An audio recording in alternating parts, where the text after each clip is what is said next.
Chair of North York Community Council, we have quorum. I'm now calling meeting 24 to order.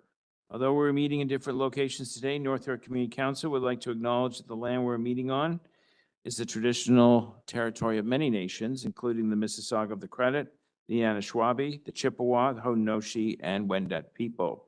It's now home to many diverse nations, Inuit and Métis people. We also acknowledge that Toronto is covered by Treaty 13 with the Mississauga of the Credit. Today's meeting is being held by video conference. It's being live streamed online at youtube.com/Toronto City Council Live. If you're registered to speak in today's meeting, please listen for me to call your name. I'll call speakers in order they appear on the list. The list of speakers can be viewed online by visiting North York Community Council page at toronto.ca/council and clicking the speakers box for today's meeting. Members, the city clerk has provided all agenda materials on toronto.ca/council and on CMP, the clerk's meeting portal. Clerk's IT staff are available to members if they need help with their devices. Are there any declarations of interest under the Municipal Conflict of Interest Act? If you do have an interest, please raise your hand and unmute your mic and indicate the item, number, and the nature of the interest. I do not. I hear a lot of side chatter here. Are there any? None. May I have a motion to confirm the minutes from our meetings of April 30th, 2025? Councillor Cheng? Moved. All those in favor? Opposed? That carries. So let's run through the agenda. 24.1. Briar Hill Avenue, request for a fence exemption. Point of order. Yeah, so, okay, we're varying procedures to allow a speaker to speak twice. Councillor Cole? Yeah, I just want to move that we allow the speaker to make a deputation again because I wasn't here to listen to him and he wasn't allowed to speak, etc. So we want to allow him to speak again so we can deal with it.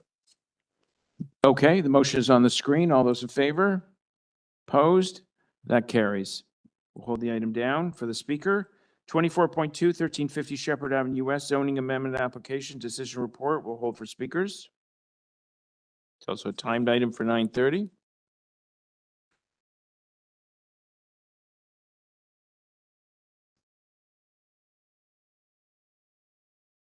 (24.3) 690 to 720 Sheppard Avenue East.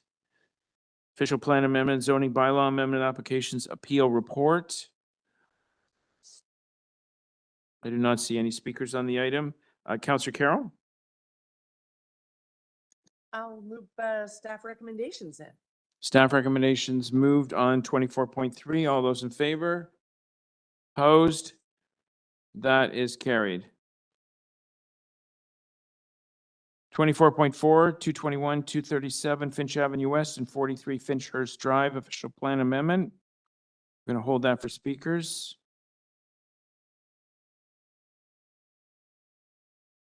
24.5, 234 Sheppard Avenue West and 223 Harlandale Avenue, official plan amendment, zoning bylaw amendment, decision report, refusal. I do not have speakers on the item. Councillor Cheng. Move staff recommendations. Okay, there's a supplementary report, so we're going to put that on the screen. Moving the supplementary. Councillor Cheng, you would move that? Yep. Okay, all those in favor? Opposed? That is carried.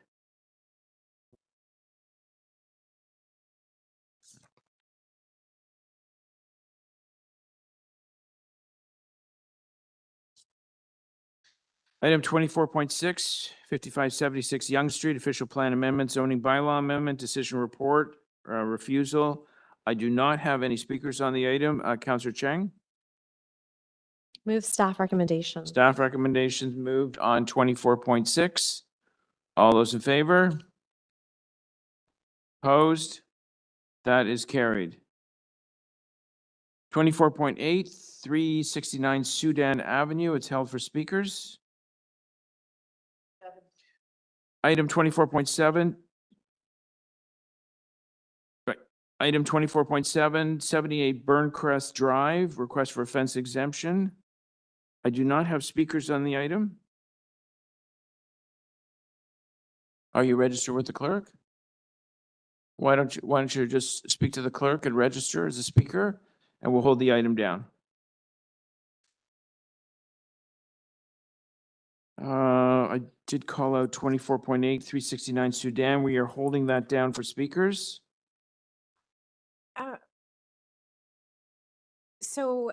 Chair, I'm just wondering, the resident has requested to defer the application because it falls right at his wife's due date. So I would like to move deferral of this application to the next meeting.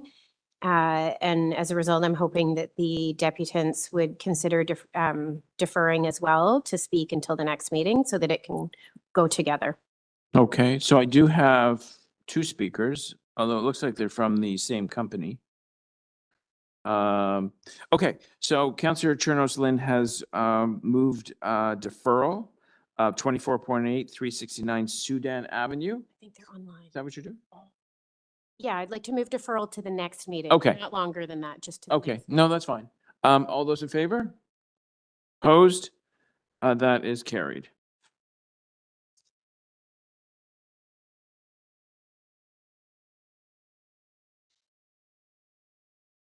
(24.9) 36 Green Valley Road, inclusion of Heritage Register. I do not have speakers on the item. Councillor Chernos Lynn. I'd like to move staff recommendations, please, Chair. Staff recommendations moved on 24.9, 36 Green Valley Road. All those in favor? Opposed? That is carried. NY 24.10, 2255 Sheppard Avenue East, inclusion on the Heritage Register. Do not have speakers on this item. Councillor Carroll. Yes, I'll move the staff recommendations. Staff recommendations moved on 2410, 2255 Sheppard Avenue East, inclusion on the Heritage Register. All those in favor? Opposed? That is carried.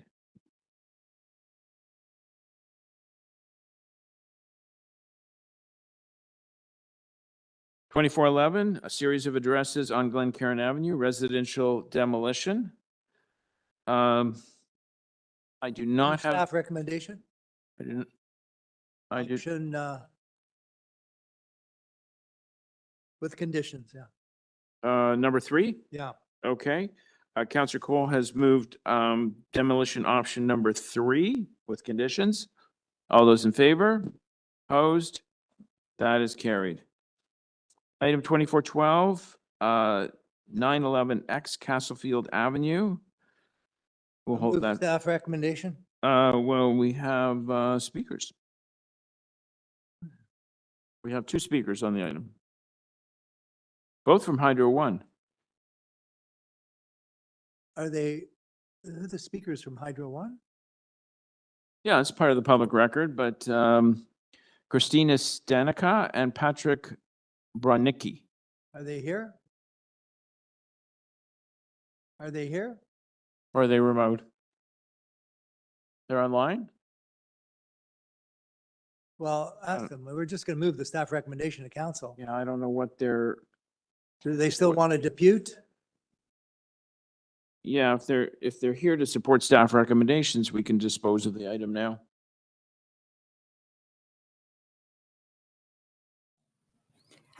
Good morning. Oh. My apologies, Christina Stanica with Hydro One. Yes, we wanted just to, we understand that a beautification plan is required for this demolition. We did enter into an agreement with the city in 2020 when we had a similar demolition on the property, and that agreement still stays in place. Just wanted to let you know that we actually followed a few items, and we removed the railroad tracks on Roselawn since that agreement. So Okay, that's good. So removing your recommendation, you're fine. okay. Thank you. All right, okay, so Okay, so Counselor Cole, we have once again three options for demolition.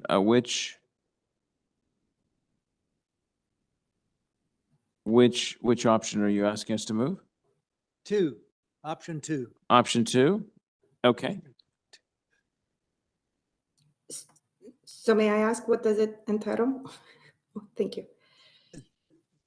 Well, It's just what are the something, conditions? You're gonna have to clear that site. You can't leave the rubble there. Yes, That's- we are clearing the site. It's going to be all gravel, similar with the rest of the station. It's going to be clean.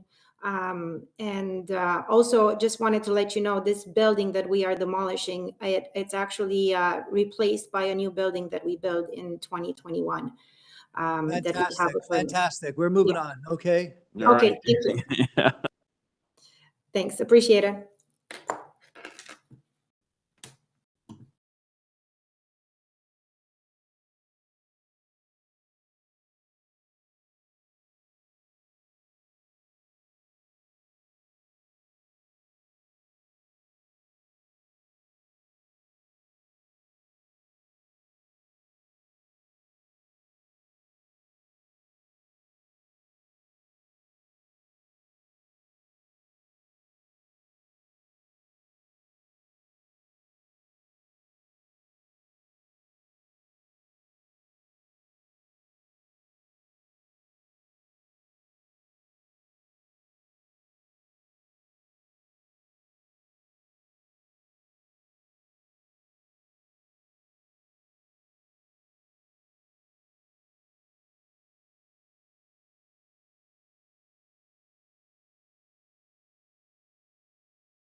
Management, that's 2416. I will move staff recommendations. All those in favor? Opposed? That is carried. Item number 17, reopening of NY 22.17 Maxome Avenue traffic calming speed humps. Counselor Chang. Yes, what are your so plans this for is opening it up and then deferring it to September 17th. So I Okay, need to introduce so we'll it. do two votes. One is to reopen and the second one is to defer. All those to reopen and add it to the agenda. And then a second motion to Oh, okay, speaker is registered, okay.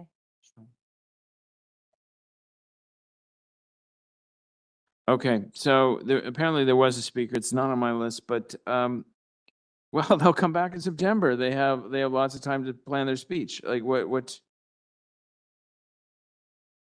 So Counselor Chang, does your plan stay in place? The speaker can come back in September. Yes. That means once they the have a few months speaker to just plan their come 5-minute back and- speech. Yeah, I think so, because Yeah, we're not gonna make a decision today. Okay, no decisions today. It's, Yep, yep. okay. Let's just move to defer, let's. Okay, so the motion to defer is back on the table. All those in favor of deferral, opposed, that is carried.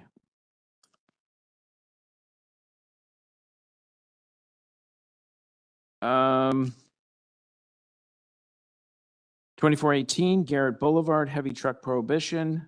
I will move the recommendations. This has been vetted by staff. Okay, so we need a motion to introduce, and then we need a motion to carry it. First vote is to introduce it. All those in favor? Opposed? That is carried. And moving the recommendations. All those in favor? I'm sorry, but can I have a minute to read it? Sure. Hold it. I just want to read it. All right, let's hold it down. Okay, 2419, amendments to chapter 918 as it relates to applications within Ward 15. Okay, so we need a motion to introduce. And then, Councilor Chernos-Lynn, you'll just let us know, give us some direction what you'd like to do with this. So the first vote is to introduce the, Can I hold it down? I just want to ask a question of staff before we. done. 2419? Yeah. Okay, so let's introduce the item. All those in favor of introducing, adding to the agenda, opposed, that carried. And Councilor Carroll has held that one down and held number 18 down. Okay, so those are all the new items. And we can go back to the top of the agenda. We'd be looking at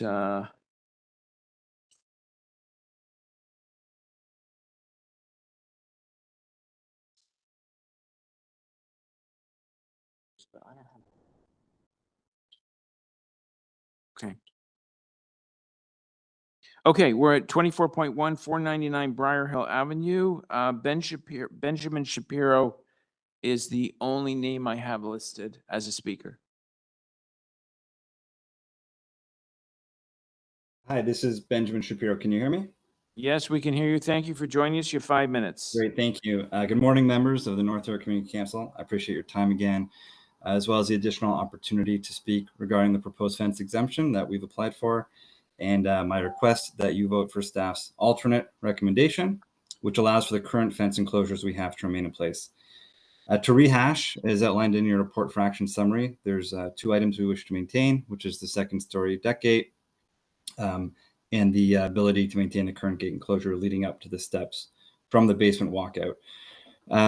So our core reason for believing that an exemption should be granted is that the current and additional safety measures that we've implemented, which are specifically the automatic hard pull cover and marine grade mesh fence, are definitely within the spirit of the code. And one could even make the case possibly above and beyond the spirit, because most importantly, you know, our core thought when you know, putting in place the backyard pool was a safe environment. And so we believe the environment is very safe, and I'll speak to that. There are photos. I don't know if you're able to see them. There's 2 photos that we've included. They're not in the staff report. We sent them in last time. You guys weren't able to see them, but one is a picture of the marine grade mesh fence, which surrounds the pool. The other is a picture of the automatic hard pool cover. I'll just speak to those briefly. The fence is made of a material called 1000 denier mesh, which is a measure of its strength. It's known for its strength and durability. It's commonly used in outdoor applications. It can withstand over 160 pounds of strength. This is very modern tech out of the US, exceeds the minimum US ASTM safety standards by 300%. That is to say, it is no kid can get through it. The automatic hard pull cover is from CoverStar, which is also abides by the safety standards set by ASTM, which Canada also uses for building materials and safety testing. These specific guidelines were created to remove the risk of drowning by inhibiting pool access to children under 8 years of age. These standards are used throughout states and municipalities in the US. In order to meet these specifications, it has to have a minimum amount of weight to bear of 485 pounds. Just as an anecdote, I saw a video last week of someone walking on these covers. Like you can literally walk on them. I assume at some point in the future, the bylaw for pools fencing will be updated to reflect these new safety technologies as they have in the US and other regions globally. But until then, I hope and ask that council take these under consideration. Now I'll speak to the two items that we wish to maintain that are in minor variance to the code. The first is the second story gate. It is 14 centimeters less than the height listed in the bylaw. So to us, it seems reasonable to accept that small shortfall. This gate is around 12 feet above ground. It's not realistic to assume anyone can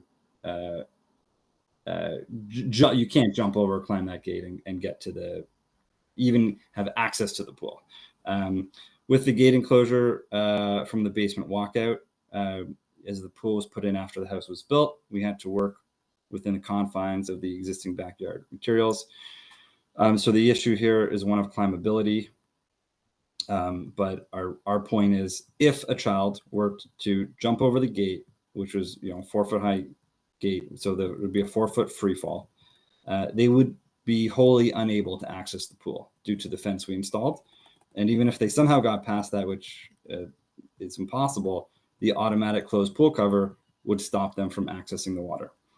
So keep in mind, we have self-closing gates with locks at all other locations, which is in line with the code. So those two minor points I just mentioned are the only two that are unfortunately not in line with the code. So to sum up, in light of the extensive additional safety measures that we've put in, resulting in the fact that the pool is essentially inaccessible unless we both open the fence and the automatic pool cover, we believe it's clear that the yard meets the spirit of the code.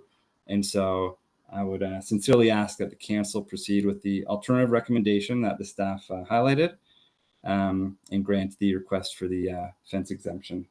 Thanks again for the time.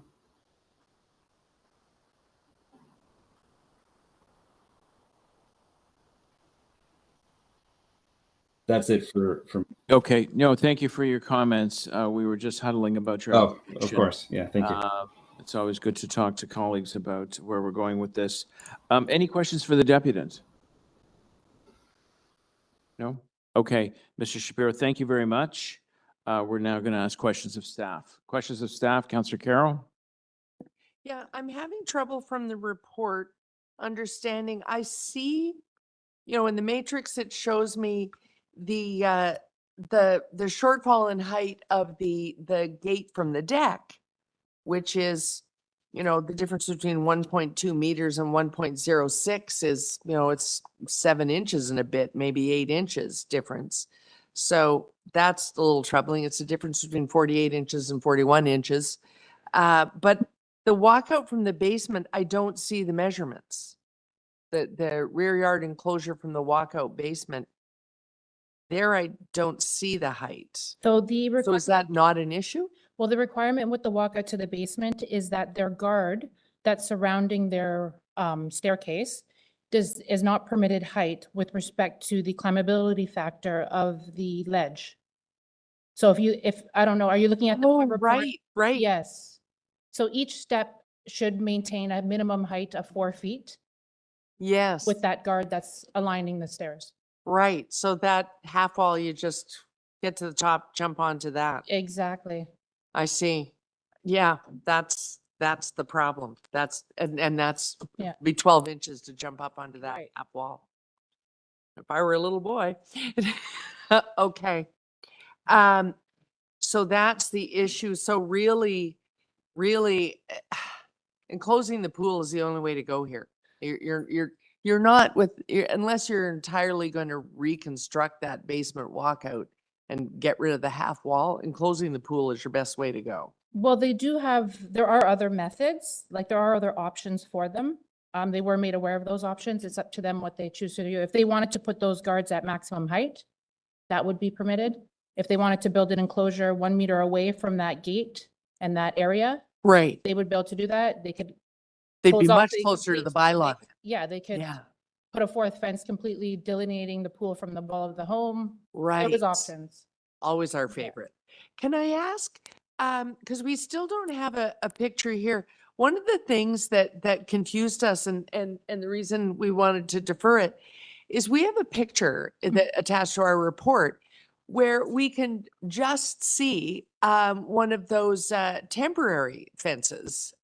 Is that around the pool? That is around the pool, and it wasn't included in the photos because it's not a permitted material. It's Yeah. the property owners chose to do extra measures with that. So my report is just indicating what was on the permitted plans that were Right. supposed to be submitted with respect to the pool enclosure. It is around the entire pool, yes. And one can assume that if you were able to put a non-compliant temporary fence that's not moored around that pool, if you had enough real estate to do that, you have enough real estate to put in a proper permanent pool enclosure fence, and then we're all happy. Yes, I'm asking No comment. to be too opinionated. Okay, those are my questions. Thank you, Mr. Chair. I guess I'll put Thank my you. name on the list to speak. Okay, thank you, Councillor Carroll. Councillor Cole? Yeah, just again, the material that's used here, you say is non-compliant. Is it the type of material or is it the height of the Through enclosure? you, Chair, are you referring to, Councillor, are you referring to the black fencing that's around the entire pool? Yes. That is a non-permitted material. But he's- Non-permitted material, it's 4 feet in height, but the material and the style of fence is not included in the bylaws or permitted. So what measure. kind of material would be permissible? Chain link, glass, Chain link, and what is this material? iron rod. I believe it's a type of vinyl, So that's like a not, mesh.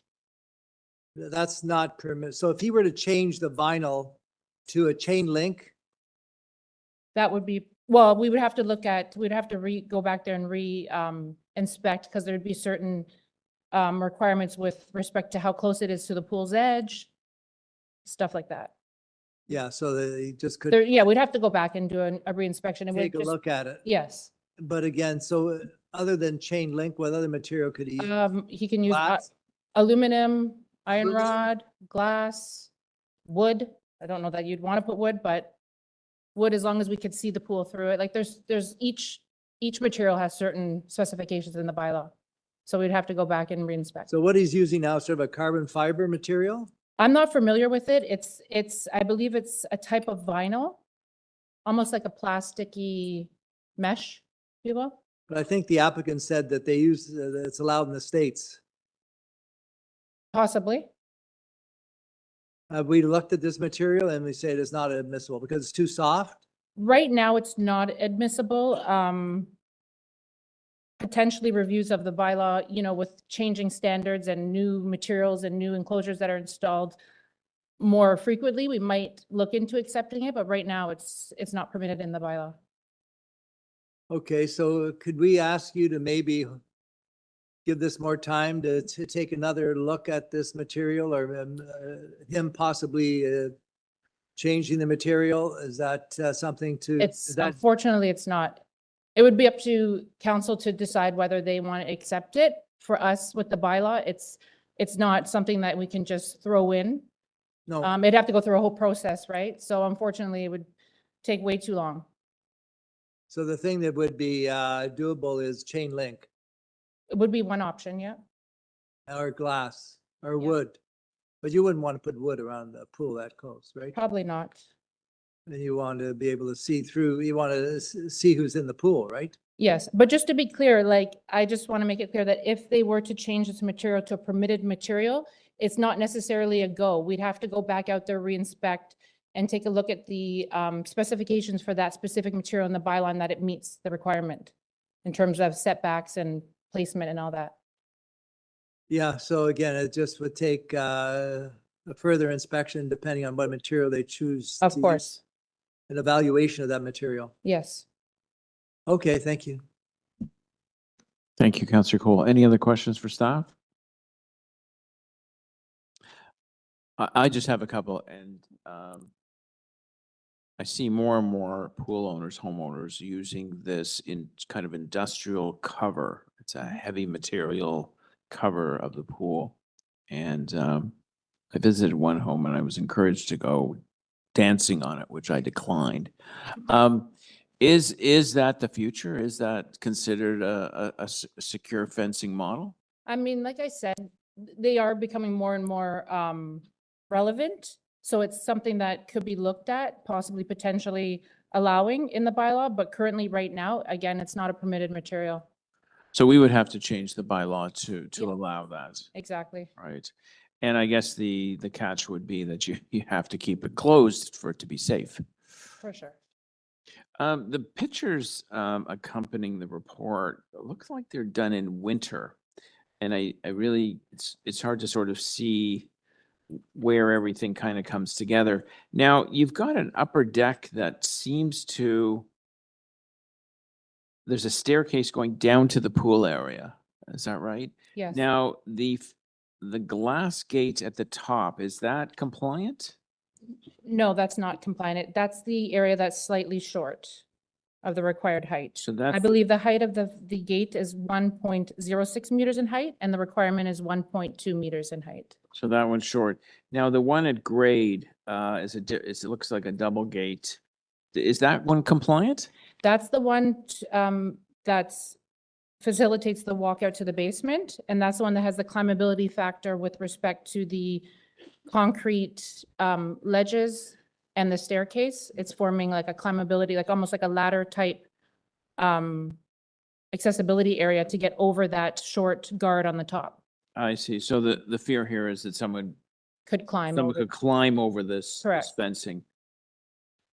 Okay. And surrounding the pool itself, I know it was touched on earlier, closest I can come to fencing around the perimeter of the pool looks like a compliant wood fence. Is that?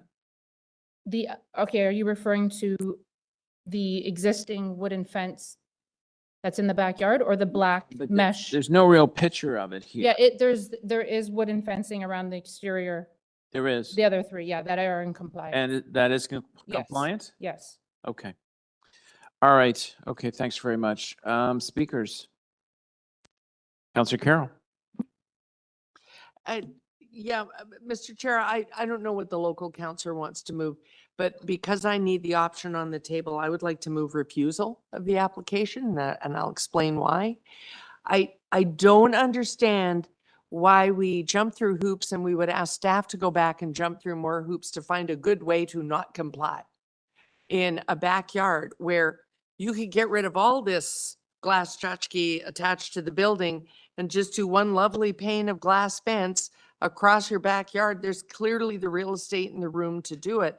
He's currently got a temporary fence around the pool and had no problem doing it. So you could either glass the pool as he's done with the temporary fencing, but just do that one pane of glass across the backyard that is the compliant height, job done, backyard more attractive, and you can get rid of all these gates and half walls of glass. It's unfortunate that he spent the money on them.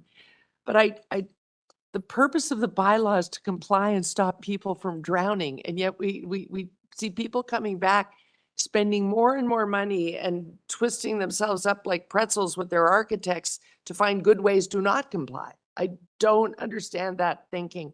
And while I appreciate the pool cover, I hope I haven't confused matters. People are putting on these lovely new pool covers that are automatic and electronic and nice and tight.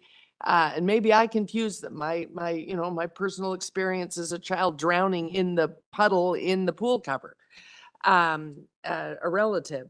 But pool covers aren't always on, and that's the point. On a hot day, it's going to be 31 degrees today. And if you uncover the pool to take a swim at 2 o'clock this afternoon, do you put it right back on? When little Timmy comes home from kindergarten, you race right out there and put the pool cover back on, or because other people are going to swim before dinner, is the pool cover off for the next 4 hours? And if it is, that's when the danger is there while you are making dinner. And so I don't understand why we don't want to just comply. He seems to, the homeowner is not resistant to paying for glass. He's paid for a lot of glass. It's just all in the wrong place and it's the wrong height. And so I'm with apologies. I'm going to put refusal on the table so that I have the ability to vote for refusal. Thank you. Okay, thank you very much, Councillor Carroll. I guess Councillor Carroll has moved staff recommendations. Councillor Cole? Yeah, maybe we should ask Councillor Carroll, who's an expert and really feels strongly about pool safety, if she can make a site visit and talk to the owner and the landscape architect and explain that, you know, there's ways of complying that probably would be a lot less complex than what they've tried to do here. And I don't know who designed all this, whether it was done by the homeowner or by an architect or landscape architect, I don't know. So I'd just like to give the owner one more chance give them 60 days to look at complying in whatever way is possible, whether it's more glass all around, whatever, as Councillor Carroll said. So I'd like to just to give the owner 60 days to comply, or else they're going to have to basically deny the application for exemption. So just for clarity's sake, Councillor Cole, are you deferring the item Yes, to September Community Council? yeah. Okay. All right, that concludes your remarks? Okay. Okay, anyone else to speak? Yes, no, thank you, Councillor Carroll, you have spoken. Councillor Carroll has moved staff recommendations, but deferral takes precedence. So Councillor Cole has moved deferral on the item. All those in favor?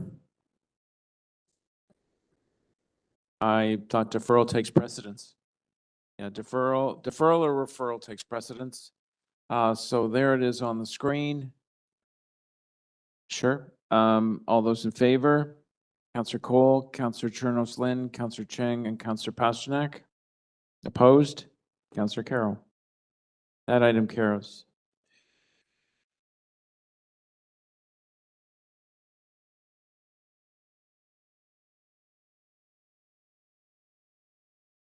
Item 24.2, 1350 Sheppard Avenue West zoning amendment application. We have a number of speakers. Josie Casaquedo. Thank you very much for joining us. You have 5 minutes. Just a reminder, councilors, we're at item number 2, 1350 Sheppard Avenue West zoning amendment application decision for board approval. Okay. Thank you for joining us. You have 5 minutes. Hello, everyone. I'm Josie Casciato, a longtime North York resident and part of the board of the Arbo Seniors Association, along with Palmira Di Carlo and Rita Del Casale. We are registered as a nonprofit organization, federally incorporated, and committed to protecting the rights and the well-being of seniors in our community. Previously known as York Center Senior Steering Committee, we have been well established in the community since 2018. The William Baker District was renamed Arbo District. The new name was created to be in line with the new district name and to be better represent the upcoming Arbo Seniors Village and the overall Downsview community. Arbo Seniors Association continues to work with senior services and agencies to create a better place to live for all seniors and their families in our community. Our team will continue advocating on behalf of active seniors and people with mobility issues. All this doesn't happen overnight. It takes years of hard work. As Arbo Seniors Association, we have a record of good and constant collaboration and exchanges of good ideas with Canada Land, Councillor Jane Pasternak, local MP and MPP, the city planner and community leaders. All our meetings and summits are done in person, allowing residents to participate and support our efforts to build a unique place an icon for the future city of Toronto to be proud. Our work involves a lot of voluntary work. Elizabeth Jason, CEO and co-founder of York Center Senior Steering Committee, is a visionary leader with a clear mission to safeguard the well-being of older adults who have lived in Downsview for decades and ensure we can age healthily and with dignity. Since 2018, our work has been acknowledged by CLC representative, elected official, senior service providers, Jazz Architect, and Rick Hansen Foundation, a leader in diversity, equity, and inclusion, and committed to build sustainable and inclusive spaces without costly retrofits. Mrs. Jason has championed the vision of the multi-generational Arbor Seniors Heart Village, a concept plan approved by North York Community Council and Toronto Council in July 2022, and again in May 2024. Block 3 is designated as affordable housing in the Harbor District. The owner and operator of both buildings, Canada Land, and the city staff are responsible for proposal coming forward in the coming months, which represents significant and interesting steps in the direction of an ongoing process of our shared vision of creating a better, more inclusive world for all. We are a strong supporter of a owner and operator that is full committed to engage with the Downsview community and other community leaders to recognize and respect the community desire to maintain a peaceful, culture-sensitive living environment. We're asking to designate up to 1/3 of the units of Building 1 to seniors from Downsview area. Collaborate with our mentor Elizabeth Jason and SAS architects on the art and culture design to make sure they're aligned with the Senior South Village vision. Hire local staff, partner with service agencies that stand as models. They are leaders in affordable housing development and understand our support, our mission. It looks like COVID-19 is being forgotten. It can easily happen again. Completely unprepared seniors' retirement homes create a lot of pain to many families. Arbor Seniors Village can be a start of a new era for families and loved ones. After 6 years of community consultation with the City of Toronto Planning Department, CLC, and other stakeholders, we understand very clear now that community have very little power to make any decisions. But community council does. You are responsible for the outcome of the process, regardless of what the community advises or agrees to. We are here today to let the council know Arbor Seniors Village Association has been advocating for ourselves and our community with stakeholders since 2018. When a plan like Arbor District was done and approved in 2024, amendments should not be a year later and should only be accepted for minor changes. Thank you on behalf of Downsview community. Thank you. Thank you very much, Josie. Any questions for the deputants? Okay. Josie, I just have a couple of questions. You mentioned that the community is powerless. Do you not think that this meets some of the key cornerstones of a seniors community? Sorry? You mentioned that the community is powerless. I thought you guys had great influence. Do you feel that the plan before us does not have the pillars of a future seniors community? Well, sometime yes, sometime no. I mean, we've been working, and you know very well, along we've been working on this. And then after this amendment, and how many more they're going to come, because it's been years of work. And I'm in amendment, we have to come again and again and to try to make this what we asking for, basically, for our seniors village. Would you agree that the work is just beginning with this report? Well, maybe for you or for the City of Toronto Planning Department, but for us, it's been a long time. We are involved with Canada Land for 25 years, don't forget, for the park and everything. So we just wanted to go ahead with this and make sure that the senior village is being built because we put too much of our time. And not only us, there are people in the community, architects and people that they should go to work, and they did work with us. Now I think it's the time to listen and to move on with this. So where do you think the real deficiencies are here in this staff recommended report? Well, I don't see yet that this is passed, that we can start this village. Is Canada Land on board with this 100%? We want to hear from them too. We want to hear from the City of Toronto that is going to accept this. They're going to go move on with this. I think the city first, Canada Land, we've been working with them for 5 years. What else we need to do? So would you say some of the key elements of a seniors village is affordability and accessibility?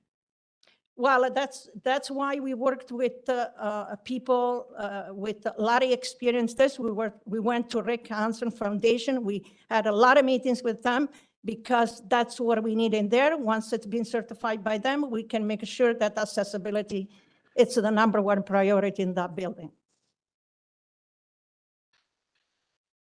Do you feel now we're building the new Downsview Community Center across the street? That's a $100 million project with, and we plan on advocating strongly for seniors programming. Do you think that's a key element? Yes. Okay. And that's what Elizabeth has been working with. Having the community center across the street, don't repeat all the services in the seniors village because it's wasted. So we can have a other amenity in the seniors village, which you don't need to have on both places. And that's the reason why we had architects with us, working with us for 5 years. So this is phase 1. We're barely halfway there. We've got to do phase 2. This is just the southern part of William Baker. Right. So are you prepared for another number of years? I don't want to predict how many of work as we move forward, and any deficiencies in the south we can maybe fix in the north? Well, coming back with another 300 apartments, we don't see that way that is going to happen. So I think we can move on with this, the south side, and then on the north side, whatever. We're going to work every day with Canada Land, with the city. We're going to make the best of it. People need housing. And when they came to us, we said, go higher as much as you want, just leave a space, green space, the wood lot, protect the wood lot, because we need a green around Seniors Village. And we did. We didn't oppose on anything. So we're okay with that. Okay. All right. Thanks very much, Josie. And thank you for your great work in the community. Arthur Grabowski, the planning partnership. I assume you worked on this application on behalf of Canada Lands? Through Chair, that is correct. Okay, just one context. Okay, thank you for joining us.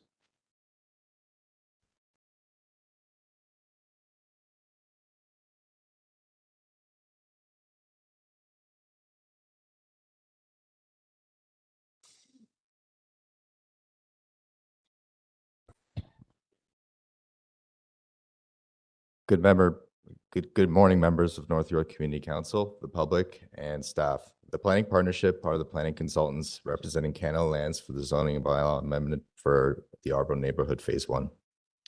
The Arbor neighborhood is a generational opportunity to create a complete and mixed-use community within the Downsview area. In its entirety, the Arbor neighborhood is proposed to deliver thousands of new units, including affordable units and permissions for seniors units and apartment units as noted by the supplemental report by staff. The approved massing and demonstration plan shown on the screen here, although it's a little bit a little bit small, was based upon significant community input and ongoing collaboration with the City of Toronto and members of the public.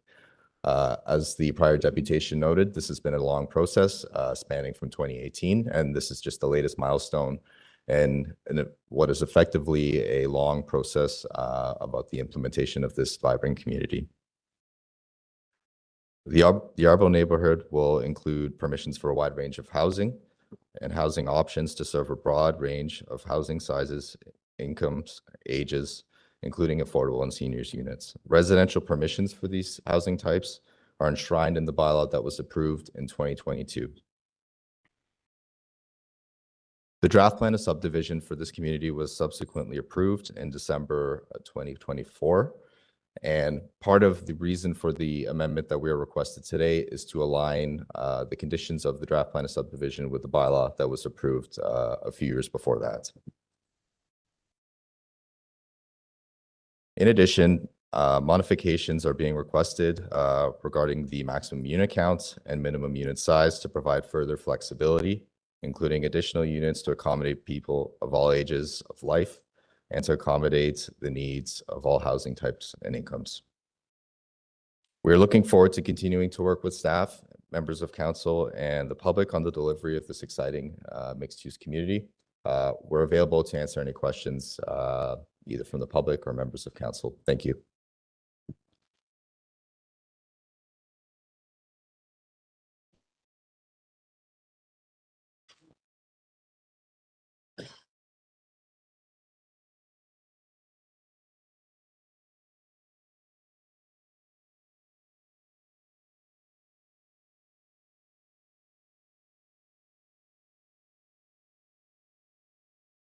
I have a second deputant from the planning partnership. Is this necessary? David Godin?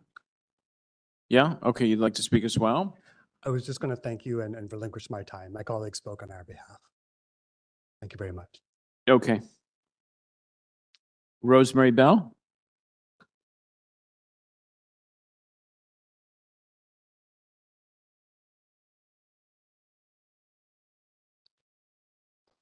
Great, thank you for coming. You have 5 minutes.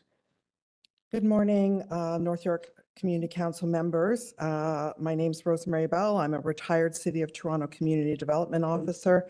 I've had the pleasure of working with many of the councillors here today, Councillor Cheng, Councillor Carroll, Councillor Cole, and of course, Councillor Pasternak in my paid role. But I'm here today having had lived for more than 20 years in Downsview, and I'm speaking to you today on behalf of my local resident group, the Downsview Lands Community Voice Association. This association has been active since 2008 in the Downsview community. We are connected to our community through a newsletter which is issued approximately 6 times a year to a mailing list of 500 residents. We also attend multiple consultation meetings within the City of Toronto with Canada Lands, Downsview Park, Northcrest, etc. And we engage with all 3 levels of government and also our local BIA. We also engage with our community through our Facebook page, which has approximately 5,000 members. The Downsview community has been a site for massive redevelopment since 2008, when CFB Toronto was closed, and more recently since the Bombardier runway was closed and height restrictions have been eliminated. Residents have been actively engaged in consultations and community advocacy to help shape the growth of our community in a positive way. However, we are frustrated that our efforts in giving feedback through diverse processes is often ignored or tokenized. Residents still don't fully understand the impact of the big picture, the cumulative nature of rapid development now in Downsview, which is leading to intensification. We are a neighborhood improvement area. These developments are putting further strain on our roads. Our traffic congestion is a huge challenge in Downsview. Traffic studies don't appear to show the daily lived reality local residents deal with, and they ignore our fears of the impact of additional families added to the mix. Families who will compete with us for our already limited amenities until new ones are created. We are between a rock and a hard place because we need the Section 37 money development brings to our community to build a much needed community center. So we try our best to engage planning processes to lessen the negative impact of construction and added people in our community. We have engaged with Canada Lands representatives over the design of multiple developments like Stanley Green and now the William Baker, now named Arbo, and in the future on the new Downsview West neighborhood. We are concerned about the process of consultation put in place for this zoning amendment. One public meeting held on March 31st online, which started late, focused on their presentation, and had minimal time for questions, feedback from the community. Many things were still unclear and still to be decided and requiring flexibility. It's not clear to us how much outreach was done or how the online nature of the consultation ruled out participation of some of our community. Many questions were raised at the meeting, and we did not see any movement on resolving our concerns until an in-person meeting of our members and Canada Lands representatives occurred on May 26. We are concerned about changes to the development plans being brought at the last minute without adequate time for meaningful consultation, and this has contributed to an erosion of trust in our municipal government and other stakeholders like Canada Lands. The elements of inclusive community consultation in a planning of a new housing development should, according to the experts, include early and ongoing engagement with continuous feedback loops, diverse representation of stakeholders, targeted outreach using culturally appropriate methods to reach marginalized communities, multiple engagement channels like town halls, online platforms, pop-up events, surveys, and one-on-one interviews. The removal of barriers by providing childcare, interpretation service, and transportation stipends to hold meetings at accessible times and locations. Recognizing local histories and avoiding tokenism. Empowering participants by offering trainings or briefings so people can understand planning processes and how to influence them.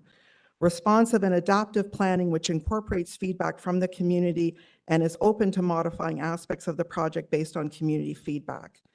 Using an equity lens and considering how housing plans affect vulnerable populations in terms of displacement, affordability, and access to amenities, including community benefits. We did not experience the best of planning as I have just laid out in Downsview. This is a huge disappointment to residents who've given many hours of their personal time over many years to these processes, and this has to stop. At our meetings with Canada Lands on May 26, their staff representatives promised to be more transparent and provide more clarity in the development process. We are unsure how much to trust this, as it was offered at the last minute to avoid our blocking this amendment today. We feel deeply let down by how this process has been handled. The outcome has significantly hurt our trust, and it's important that you understand the extent of this damage. From the way this has played out, we feel that this has put us in a very difficult position. We're feeling blindsided. And these decisions, the decision that you make today, will have serious consequences for us. We expected a more collaborative and respectful process, and unfortunately, that was not If experienced. you could wrap up, you're over 5 minutes. Yes, sir, I will. So we're going to request from you a higher level of follow-through and more transparency going forward. We thank you, Councillor Pasternak, for requesting planning staff to write a written document, which was tabled yesterday. It lays out the history of consultation and confirms our interest in co-creating more seniors housing. There's no doubt we have an aging population and we will need these resources. We are disappointed, though, to know from planning staff that the ability to create diverse senior-centered options in the housing development portfolio in Arbo, as they have laid out in the bylaws, is something that they cannot force Downsview Lands to do. So we need you as community council to support our seniors' focus in Canada Lands. We understand that they have a reason for adding additional units, but we worry greatly about the impact. We worry greatly about the impact of more people in our community, and we would hope for more time to consult our community effectively and get more clarity about the plans. All right, there's some questions. I think there's questions for the deputant. Thank you very much for your presentation and your concerns. Councillor Cheng. Hi, Rosemary. Hi, Councillor Chen. Good to see you, unfortunately, in the circumstance, but I appreciate all that you have done for our city. I just wanted to ask about the senior center that you mentioned. Has there been a request for the developer to include that in their proposal? You'd have to ask Canada Lands that question. I'm not privy to all of their conversations with potential developers. That's part of the lack of transparency in the process that we're experiencing. Is that something that you would like to see?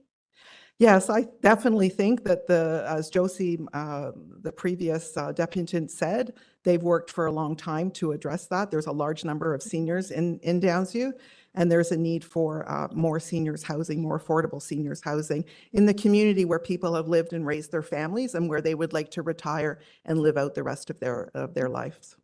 So you mean for housing, not necessarily for programming or activities for seniors, when you say senior center? Councillor Chang, I think they're calling it a seniors village where there would be housing, but there would also be it would be a wraparound process where there would be services provided to those people living there.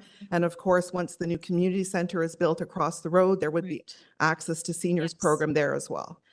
And in light of some of the gaps that you identified with regard to the consultative process, what would be the remedy for that on a move forward? So how can the development team rebuild trust with the community and how this moves forward? Although there's no statutory requirements in the site plan process, but what could they do to build that bridge back with you? Thank you for that question, Councillor Chang. I think there's a lot that could be done, greater transparency and clarity, and a relationship that is more of an equal relationship. Power talks to power, and unfortunately, residents have felt disempowered often in this process. And I think trying to ameliorate that and to try to look for ways, as I mentioned in the inclusive, the list, I know the exhaustive list of inclusive ways that we can engage our communities. I think there is definitely a way forward that we could improve and coordinate better going forward. Mm-hmm. And, I think there is an approval that is on the table. What is the one thing that you would, go to bat for in terms of what would you like to see improved and what is being proposed? Well, it would be lovely if the community council would, if you're approving this amendment request, that you could add something about the process of working more collaboratively and more sharing of the co-creation of these new developments that Canada Lands is proposing going forward. I'd be happy to work on the wording for that with people. I think that there is, there's good intent on both sides, but I think process has just been lacking. Great, thank you so much. Thank you, Councillor Chang. So, Councillor Carroll. Thanks. Yeah. Hi, Rosemary. Councillor Carroll. I read through the proposal, and it's and the architectural guidelines. There's no discussion in here of the actual housing models, though, really. I mean, Seniors Village, I don't know that the province recognizes that as a thing. There's no talk here of, is it a campus? We're talking, if they want affordable for seniors, and they've reduced the size of the units and increased the number of the units. But there's no talk of, are there lifelong lease in here? Is some of it seniors rental? The models seem to be lacking. Was there any discussion of that in the one community meeting? No, I'm not privy to all the planning that Josie was part of. I was working at that time, and I wasn't privy to those plans. But I will tell you that we've been asked to approve what is a very high level amendment, and at a very high level with a lot of clarity or an opportunity to get more facts and more information. And I think that's what's really made people feel disenfranchised in this process. Right. That, we're just asked to rubber stamp, and there's not 100% clarity. We understand the market is difficult right now. The market for rentals and for condo sales is difficult, but we have a long-term investment in the health of our community, and we're putting a lot of time and effort into trying to maintain that. Seems to me if Canada Lands was having that conversation in a community meeting, what is the model for the delivery of seniors housing here? That you'd also be not only be consulting the community, but promoting it to them. If you're a homeowner sitting in that meeting, you're thinking maybe this is my next step if you just knew what the model was. but you don't know. You're reminding me of Councillor Adrian Heaps, who once said he was about 2 years into the job when he said, I just figured out what high level means. It means vague. I think that that is a very accurate description of what we Yeah. experienced is vagueness, and that we do need more concrete information and more concrete Right. lay it out of the plans and the ability to co-create those plans in a meaningful way. Co-create, yes. Yes. Okay, thank you. Thank you. That's helpful. Thank you. Just a couple of quick questions. Certainly affordability, accessibility are key elements of a seniors community, but can we agree that much of the work to create a holistic seniors community is actually outside of these bricks and mortar buildings, that it's pathways, parks, accessibility to the community center, high-level transit. These are the elements of a village. What you see in front of us, could we agree is just really a roadmap, that there's more work to do?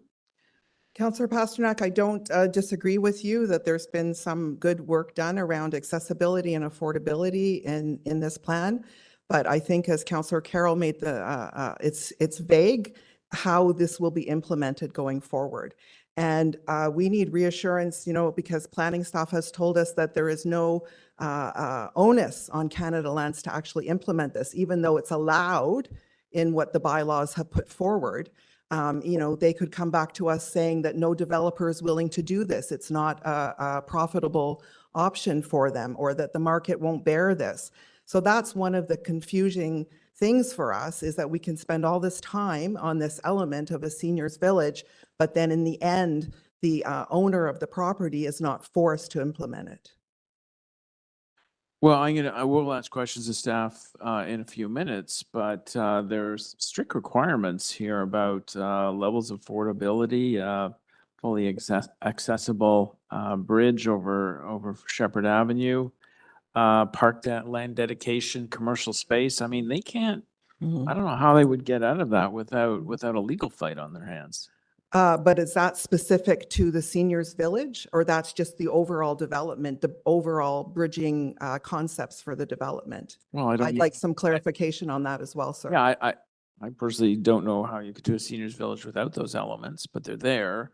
I don't know how Canada Lands could get out of the affordability piece. Parks will manage the development and animation of the parks.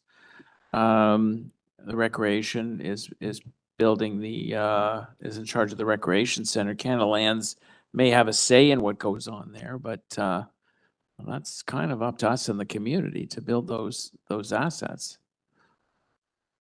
Well, sir, we didn't come to you today asking you to defer this. We came to you today asking you to craft for us a more meaningful engagement process in here, so that we can feel more as equal partners and more as people who have the power to influence the development of our community.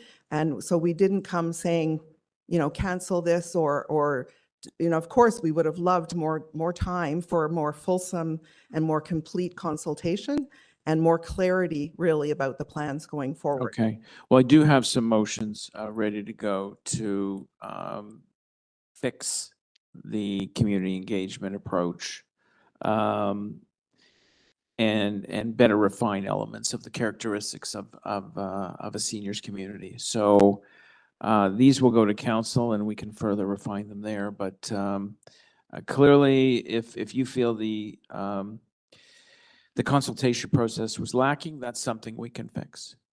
Thank you, sir. Okay. Thank you all. Thank you.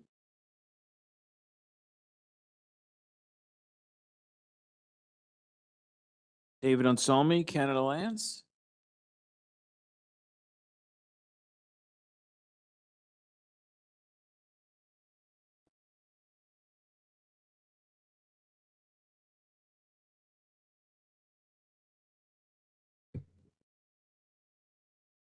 Chair and members of Community Council, good morning. My name is David Anselmi. I'm the Regional Director of Real Estate for Canada Lands Company. I spent the last 20 years in Downsview working with the local community, and I have the highest regard for that community, their investment and time and energy in building Downsview Park and its surrounding development lands. And for Councillor Pasternak, and for city staff who have diligently worked with CLC to get the best possible outcome for all of us on the various projects that CLC has brought forward, including our Arbor neighborhood. Canada Lands Company is seeking approval of its application for a zoning bylaw amendment for phase 1 of Arbo. The reason we're all here today is to align a zoning bylaw application that was approved in 2022, August of 2022, with conditions of draft plan approval recently approved in December of 2024. The district plan and zoning approval in 22 included zoning hold, so this zoning bylaw amendment was inevitable. Over the past several months, we've worked with staff to clear the hold, which includes a number of technical amendments to respond to various new requirements of the city, commitments that CLC is bound to, and a really great affordable housing opportunity that materialized from the federal government's budget in 2024. A partnership with CMHC, CLC is proud to participate in the Federal Lands Initiative to deliver Arbo's Block 3B as a land lease with up to 305 units, a minimum of 30% affordable housing. The zoning application follows the March 31st Community Council meeting held by the City of Toronto that included both CLC and members of the public. This application does include 2 key changes to help provide project viability to assist in accelerating the delivery of housing. Increasing the maximum number of new homes permitted within phase 1 from 1,400 homes to 1,700 homes, and reducing the minimum size of 2-bedroom and 3-bedroom units to reflect what is being built in the current and foreseeable market. Keep in mind, it was 2.5 years ago when the initial unit number cap and unit sizes were prescribed. Importantly, the application does not propose any change to the maximum total gross floor area, minimum non-residential gross floor area, parking, bicycle parking, loading, setbacks, massing, or building heights. In other words, the proposed increase in the maximum unit count allows for additional housing to be delivered within the built form and massing that was approved by Council in 2022. With respect, approving the zoning bylaw amendment today is the appropriate next step in allowing the city, CLC, and the community to continue to work together to deliver the housing opportunities that Arbo represents. For its part, CLC will access significant funding from CMHC's Federal Lands Initiative program to deliver affordable housing in Block 3B. CLC will move forward with future and land offerings to identify builders that can deliver the desired mix of housing, including, importantly, the seniors housing that Josie spoke of, and affordable housing options. Proceed with design and construction of 2 new parks and the restoration and conveyance of the natural heritage woodlot to the city. Proceed with the design and construction of a new Green Street and its supporting infrastructure. Proceed with the details to provide an improved pedestrian link from Arbo to Downsview Park, acknowledging that there's work to be done with the city based on the language in the supplemental report just received, and continue to make significant financial contributions to the future Downsview Community Recreation Center at Keele and Sheppard. We sincerely appreciate the efforts and the commitment of the local community over the years. We understand the process has been long and complex for everyone. There's always room for improving how we communicate where we are in this process, and I want to confirm that CLC is committed to working with the community to ensure that their voices are heard. We look forward to continuing our work together with the city and the community to move this important project forward. Thank you, and available for any questions you might have. Thank you, David. Any questions for the deputy? Councillor Carroll? Yes. So what are the next steps here? What are the plans to come up with it? I mean, you talk about different types of different mix of housing, including what is it? Types and tenures. So that's what makes me think of what are the different models that if you design it as a seniors village, it would actually stay a seniors village, because there's nothing in the Ontario Planning Act that just quite simply creates that, unless you're looking at the delivery model or the partnership model. Are there plans to work with the community on that? Indeed, great question. And indeed there are. We worked for a number of years with Josie and her group, Elizabeth and that group. We've always committed to looking at a seniors component, ideally in Block 3A at this point, although there is an opportunity for Block 1 to be included in that. It's important, though, to note that we're not a vertical builder. We're a principal developer. Right. We look for building and development partners. We can't actually go to the market legitimately without a plan registration. We don't have that yet. Right. Notwithstanding that, we continue to work with our planners, our architects, and the community on thinking through what a seniors component could be, what affordable housing models could be. The FLI opportunity is a perfect example. It's a long-term land, it's a 99-year land lease for $1 based on the FLI program, which will deliver significant affordable housing. Could include, by the way, seniors, could include other supportive housing uses. So that's a terrific lever that CLC has the privilege of being a part of. That's one opportunity. The modeling, though, for some of those other parcels, Block 1 and Block 3A, the two remaining parcels in Phase 1, Right. frankly, yet to be determined in its fullness until we have the right people at the table who have invested, like we have in the property, to fully think through that program. Why we've asked for this amendment, partially, is to clear the hold, but also to rethink the reality of the plan, given the 2.5 or so years from when we had first approval to now, and think through our best approach to the market to deliver the sort of housing that city wants, we want, the community wants. And the amendments you've made, they're not, but you've sort of right-sized the units. They're not, 75 meters isn't ridiculously small. You still have some pretty good units there. You could build, for instance, multi-handicap accommodation into them. You've still got a decent amount of square feet there. 75 meters is somewhere between 700 and 800 meters, I think, if I'm doing the math. Yeah. Or square feet, I should say. So you still have room to, you can create handicap units. You got lots of flexibility still. Indeed, we certainly think so. We see it as a reflection of the market right now and the foreseeable market for sure. The units a couple of years ago, I think the average unit size was 11 or 1,200 square feet, which is huge. No one's building those. What I will say though is with the increase in unit cap, and it's a cap. It's not a It's not a foreseen number. It's a cap, and the decrease in some of those unit sizes, we're able to offer a wider variety of potential unit types and sizes to the market.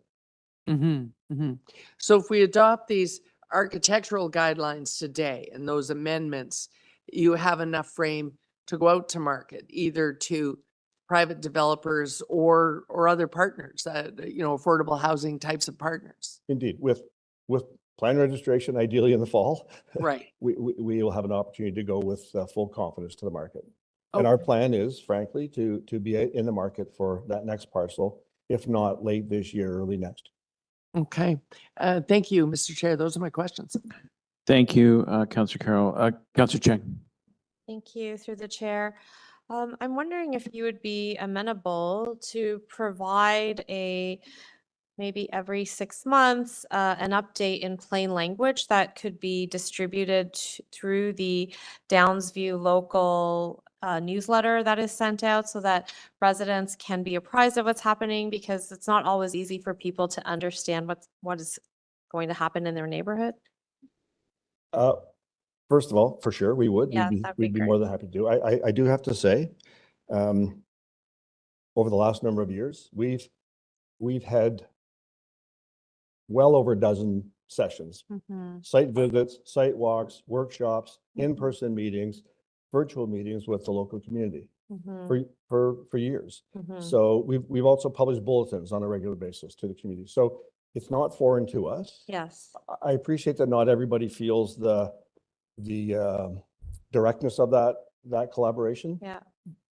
But we actually believe that we've done a reasonable job, not a great job perhaps in the eyes of some, but a reasonable job in staying in tune with the local community. So I think and if that, not, we certainly, if the feeling is that we haven't, we're certainly here to commit to improving. right. And then, I think you heard the feedback. They would like some future engagement to be across different channels and making sure to capture a diversity of demographic. Is that something you'd be amenable to? Of course, have in the past. We've not only the ARBO process, but the broader ID8 downstream process we have in the past, and certainly are committed to continue that. And lastly, would you be amenable to an annual check-in with a group of community leaders, just so that they can, take a deeper dive with where you're at with the journey and where they're at, and just to have that relationship moving forward? Of course. Great. So I'm just working with community and the counselor on a motion, and thank you for your commitment. Well, thank you, Councillor Cheng, for your ongoing support. I have a couple of quick questions for Mr. Anselmi. When it comes to the land lease, some of those organizations have their own models for affordability. Is that deducted from the up to 340 affordable units that are going to be built in the William Baker parcel proper? So if Group A comes in and they have their own affordability model, which they rely on, I don't know, private donors or the federal government, or if they bring in 100 affordable units, will this, for the balance of that parcel, will this then go down to 240? A couple things. First of all, it's a CMHC driven process, so we're only partially involved in all the details and criteria that proponents have been submitting against. What I know, though, is that there's a maximum of 305 units available on parcel 3B. Right now, there's through CMHC a set minimum of 30% affordable housing. That affordability number is part of the broader ARBO affordability number, which CLC has already committed to over the last couple of years at 20%. So there's an opportunity to do 20% and better as a result of this program. Across all parcels? Yeah.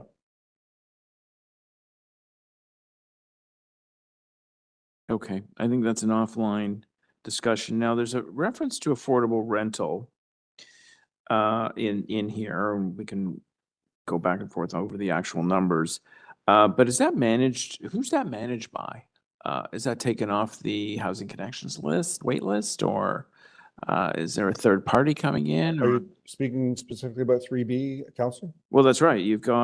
There's a reference here of 20%, 220 units, affordable rental housing. So who manages that? Not worked out yet.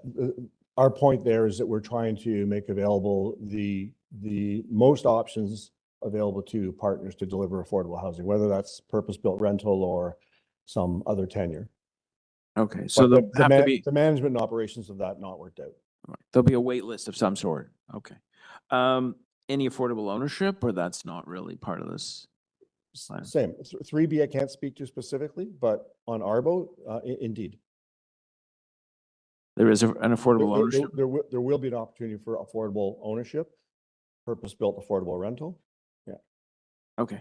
So when it comes to the parks, do you just convey those lands, or do you build them out? Is it purpose-built? We're working with staff now on the design of the parks, and they will ultimately be built by us, conveyed to the city, as is the improvement of the woodlot, which will also be conveyed to the city. Because building out a park for seniors is a unique process with accessibility, seating, sometimes an exercise course, and those elements should be there. Is that something you'd be open to? For sure, and I have to acknowledge staff has city parks has a great deal of oversight over the design of that park. We're working on their behalf, frankly, to deliver the park. All right, last question, because I know you're under enormous pressure there from these tough questions. Going forward, can we enhance the consultative process with local residents? Can we do better? Of course, we can always do better. Okay, thank you very much.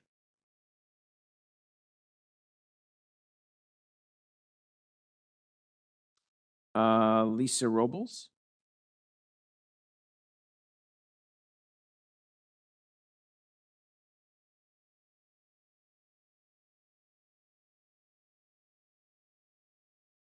Lisa Robles?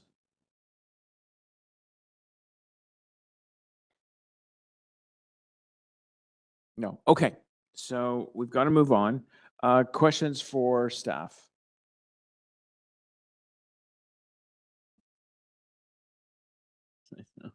Okay, I have a few questions for staff. The staff report, I mean, staff have sort of said we can't force them to do anything, but there are clear statutory requirements in this report that they must do under this under the zoning amendment application. How do we enforce provisions like this, such as the bridge, the pathways, the parkland, the affordable? This is a statutory document that we can hold to a property owner, can't we? So through the chair, I would say yes. The answer would be yes. We obviously have the zoning bylaw that has various commitments in there. And tied with the zoning bylaw is a section that deals with Section 37 contributions.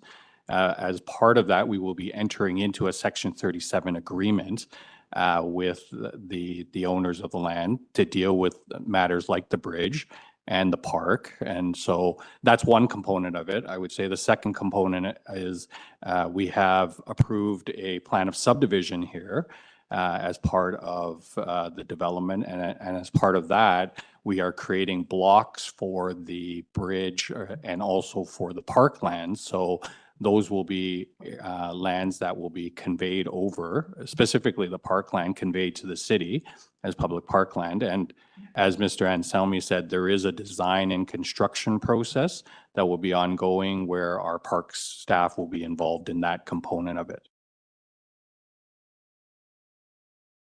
So I touched on the parks when I was asking questions of Mr. Anselmi. These lands are conveyed to the city as City of Toronto parkland. And do we then take control of the design elements, or it's left up to Canada Lands to do that? So the wording that was in the previous zoning approval, and this, I'm going back to the 2022 approval, where we brought forward the original report.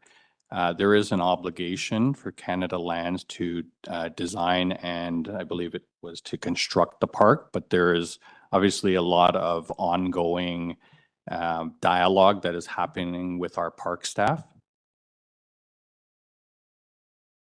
And the same would be with the recreation center across the road. That would be a City of Toronto recreation capital project. We have a separate working group for that, and that would be up to the City of Toronto to design seniors programming, accessibility issues, aquatics, the type of elements that go into a community center. I'd probably defer to our park staff, and I'm not sure if we have the right people in the room, because there are obviously people that are part of parks that do work on the design of community centers. I'm not sure if they're online here, but we do have one of our parks planners here. Through you, the chair. Although I personally am not involved in the construction of community recreation centers, I can advise that our capital projects team does go through a thorough process where they work with you and your office as well as the public to understand the facilities that are desired to be in the community recreation center. We do also have our facilities master plan, which does outline typical facilities that are captured in community recreation centers, such as a pool, a gym, and take in the needs of the community to understand what additional amenities should be provided in the community recreation center. Okay. Now, we negotiated a fairly substantial Section 37 agreement several years ago when Section 37 was pretty common. Now, they paid some of it, but there's a balance owing? That is correct. Through the chair, there's about $5.5 million that is owing, and through this report, we have made some recommendations in terms of when that payment would be due. Okay, and we've dedicated that to the community center. That's correct. The entire $7.5 million, I believe. Okay, all right. Thank you very much. Speakers? Unless there's quite more questions. Okay, Councillor Carroll. Yes. Eh, I'm happy to adopt these guidelines today, but what I hope we're taking out of the deputations from the two community groups is that way more people need to be at this table. And the big one missing from the table is the province. Because if it really is going to be a seniors village, then they have to start listening. I raised the issue of lifelong lease. That needs a partner at the table because you need somebody who's going to operate it. But we are missing the boat so many times. And here's one where the community is saying this should be a seniors village, and yet we're not figuring out how those housing types are going to exist. You could have as many as 500 affordable units in here, but they'll be rental, and you'll have still a whole host of seniors sitting in this neighborhood that are not going to give up the equity that they have in their houses across Keel and down the hill in beautiful family housing that other families need. Whereas if this is a campus that really does have a range of types on it, then they're going to be willing to talk. And while the province put out guidelines about life lease, they are profitable in a dense city like ours now, because by the time you are selling it, or as the pamphlets always say, when you no longer need your unit and your children sell it, they are realizing that investment back. And in many, many cases, they're now finding that they get them back with a profit plus 10% for the operator. And so, you know, where the opportunities exist, faith-based organizations and churches want to do these. Seniors want to live in them. Every single one of the handful we have in this city have huge waiting lists. There's never a problem to sell them because there's always 160 people on the waiting list who want to come and look at the next available unit. It's another type of affordable, and this neighborhood is tailor-made for it. And here we are with a partner at the table such as Canada Land. You simply need to bring more partners. If we're just putting it out to market to the private sector, you're going to create a neighborhood where maybe the first buyer will be a senior, but then you will have no guarantee that when that person sells that unit, that the next resident is a senior. And so my guess would be you'd have a senior village for about 10 years. And then God knows what it is after that. Because, you know, an 800 square foot apartment is attractive to a newlywed couple. Maybe they have a baby and stay there, and so on and so forth.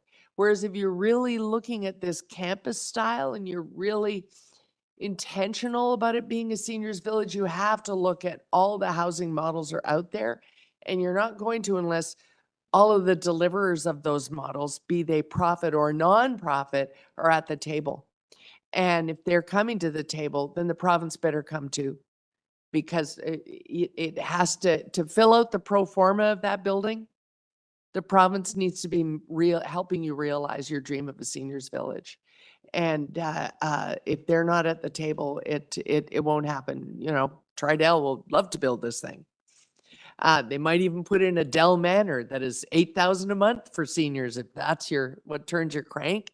But if what you want is the ability to buy a life lease unit for $500,000, keep your other $500,000 equity from your house, and actually have something to give back to your kids, this should be part of this model. We've got to stop missing those opportunities. Everyone wants that particular type of model, and yet no one's building them in a city where they're actually profitable. It's crazy that we're not doing it. And I'm making a speech that's happening right now in Vancouver, in the Vancouver Council Chamber. Everyone's saying, province, help us realize those. If the federal government is making the land possible here, there's got to be a way to do it. So that's what I would say, campus approach that includes all of the types of affordability for seniors. That is what would guarantee that it not only is designed as a seniors village, but it stays a seniors village. Those are my remarks. Thanks, Mr. Chair. Thank you, Councillor Carroll. Anyone else to speak on the item?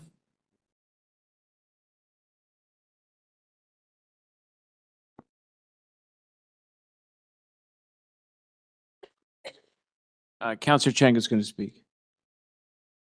Yeah, I think a project like this really needs great collaboration with higher levels of government, but also with the local community. So I want to thank the members of the neighborhood that have been so invested, and, you know, they are not doing it for themselves because they might not end up living in this village, but they're doing it for the greater good and for the future of the neighborhood. So, I'm grateful that there's been commitment, that there would be a strengthened engagement moving forward, along with more transparency. I think the offer of especially the regular plain language update that can be included in the community email newsletter will really help to just bring that transparency. A lot of people feel are intimidated by the development process. A lot of language and policies that are very hard for people to understand. They just want to know, will my neighborhood still be a good place to live? Will it meet the needs of our aging population? So I'm grateful for that commitment, and I also just want to thank Rosemary for working on the motion that is now being submitted to clerks. And I look forward to that stronger collaborative spirit to move forward, and that something beautiful will be co-created. Thank you. Great, thank you very much, Councillor Chang. Anyone else to speak before they're done? Yeah.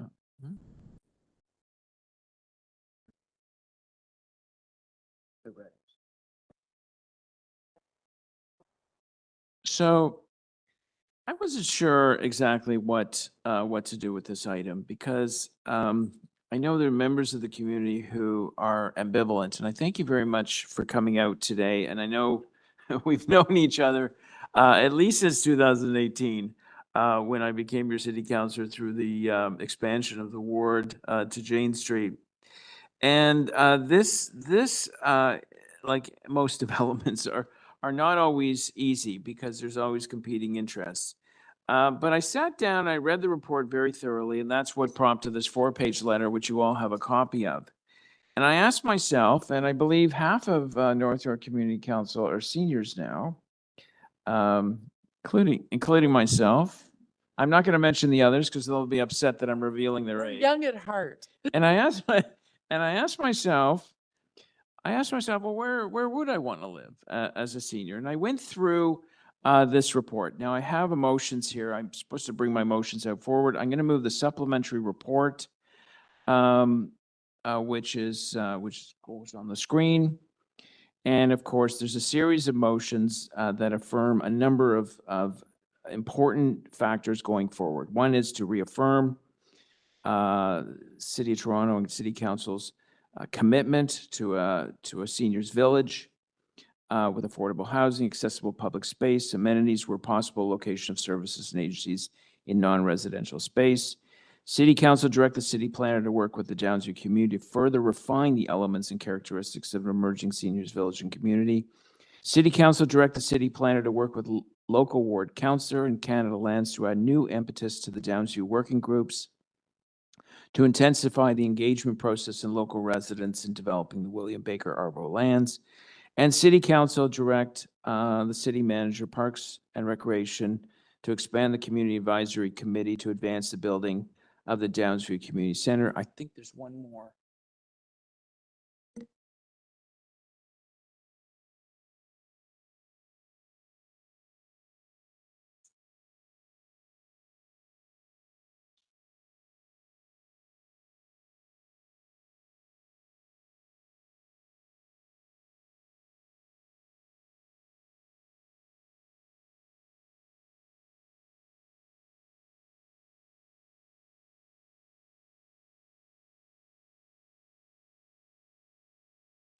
I do apologize. Number 5 is direct and I thank Rosemary for helping with the wordsmithing here, City Council direct the Chief Planner and Executive Director of City Planning in consultation with the leadership of Downsview Lands Community Voice to develop future community engagement to include multiple channels, in-person pop-ups and virtual across diverse demographics to include culture, age, and abilities. And number 6, City Council direct the Chief Planner and Executive Director of City Planning to provide a twice-a-year update in plain language on the progress and status of the project to be distributed in the Downsview Lands Community Voice newsletter. And number 7, City Council direct the City Planner and Executive Director of City Planning to provide an annual check-in meeting with community leaders, including leadership of the Downsview Lands Community Voice Association, to discuss the project and plan community consultations. I thank the community for those motions. Back to my earlier comments. At first, I was going to send this up to council without recommendation, but I started going through this report and asked myself, well, where would you live as a senior? And many of the pieces, although scattered throughout the report, are here. Affordable housing, parkland dedication, accessible pedestrian crossing from William Baker to the Downsview Lands and Downsview Subway Station, walking distance to high-level transit, whether it be surface transit, which is buses, or of course, the Downsview Park Subway Station and GO stations, as well as other amenities such as the community center that we're building across the road, the commercial space for potential support services such as a pharmacy or a walk-in clinic, and of course, under the Downsview Secondary Plan, there is a plan for a library in Downsview. My suspicion is it would be the north end of the Downsview Lands because there's already a library at Keele and Wilson. So I put this all together in a 4-page letter, which you all have, and very few emerging communities can boast this. High-level transit, subways, surface routes is very rare in the city to have a combination. Even a GO station is there. To be part of the Toronto Public Library visioning, to have a library, a large library in the area, very rare. And it's taken 20 years to move the Downsview Community Center and seniors programming to the stage it's at, where it's actually on the recreation plan.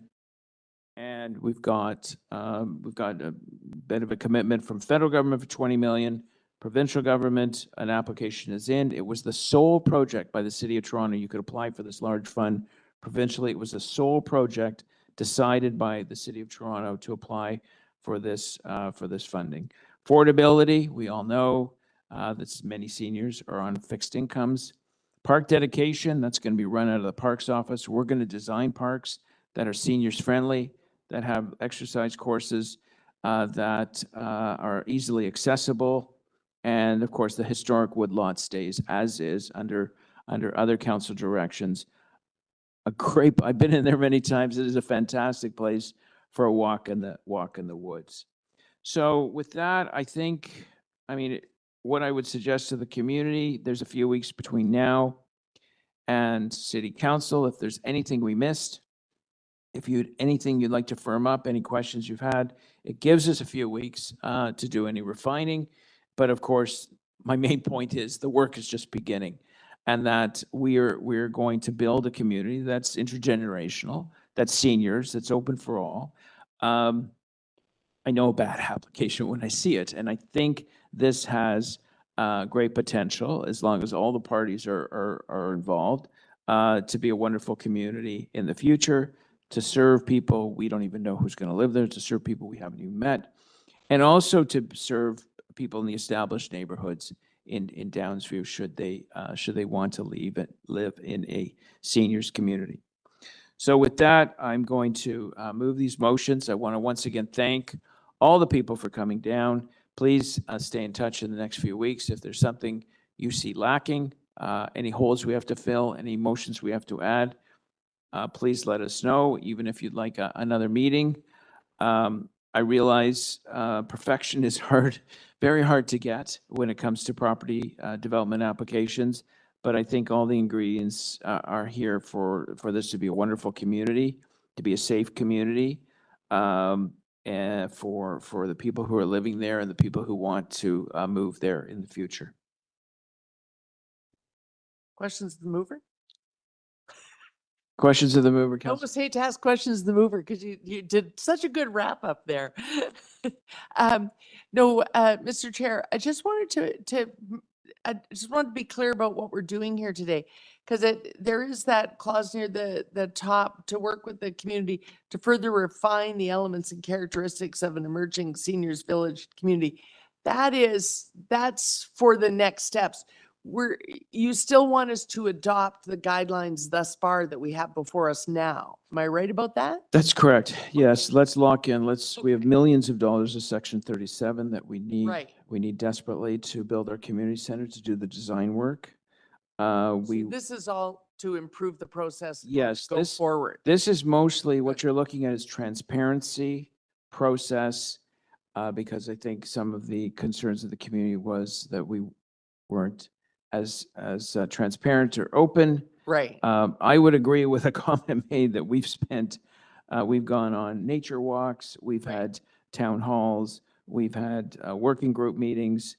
Right. We've had private meetings on this to try and get it as close to perfection as we can. This is pretty close. The other piece is that the reason you see a huddle there is they're looking at where you've made reference to the chief planner and executive director of city planning. It's no longer the chief planner's job exactly. They're looking at where they need to change it to that new role of executive director development and planning. Because if we drop these guidelines today, the chief planner's he's sort of done, and now we're into Its title has changed. moving our way. I'm No, not he still exists. He just doesn't do this work beyond this point. right. When we say that, Just looking at the role that needs to be in there grammatically. right. Yeah. For instance, when we do a motion for the city manager is actually not going to do that work. He's going to delegate it off to. Right, but for procedural reasons that you can't reference the chief planner in there because he won't be signing off on it. Okay, if you'd like, when you want to hold the item down, They're figuring it out. I think they're good. Yeah. if they're okay, we can move the item. If not, we can hold it down because we are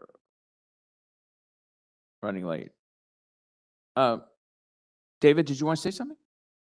Or Through the chair, I would suggest maybe holding it down for a few minutes. okay, we're going to hold the item down think because Wording change. there's Just wording. some wordsmithing with a title here. Yes.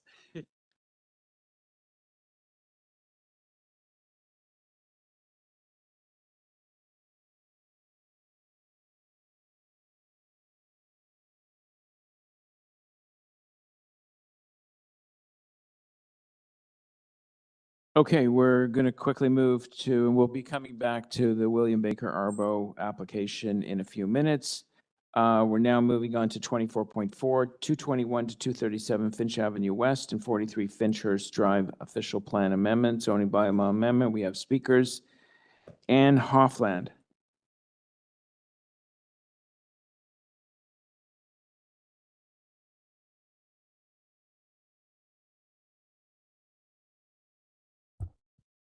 Good morning, councillors. For 39 years, I've lived in this community, one which was designed post-war to be a family-oriented neighborhood with easy access to schools.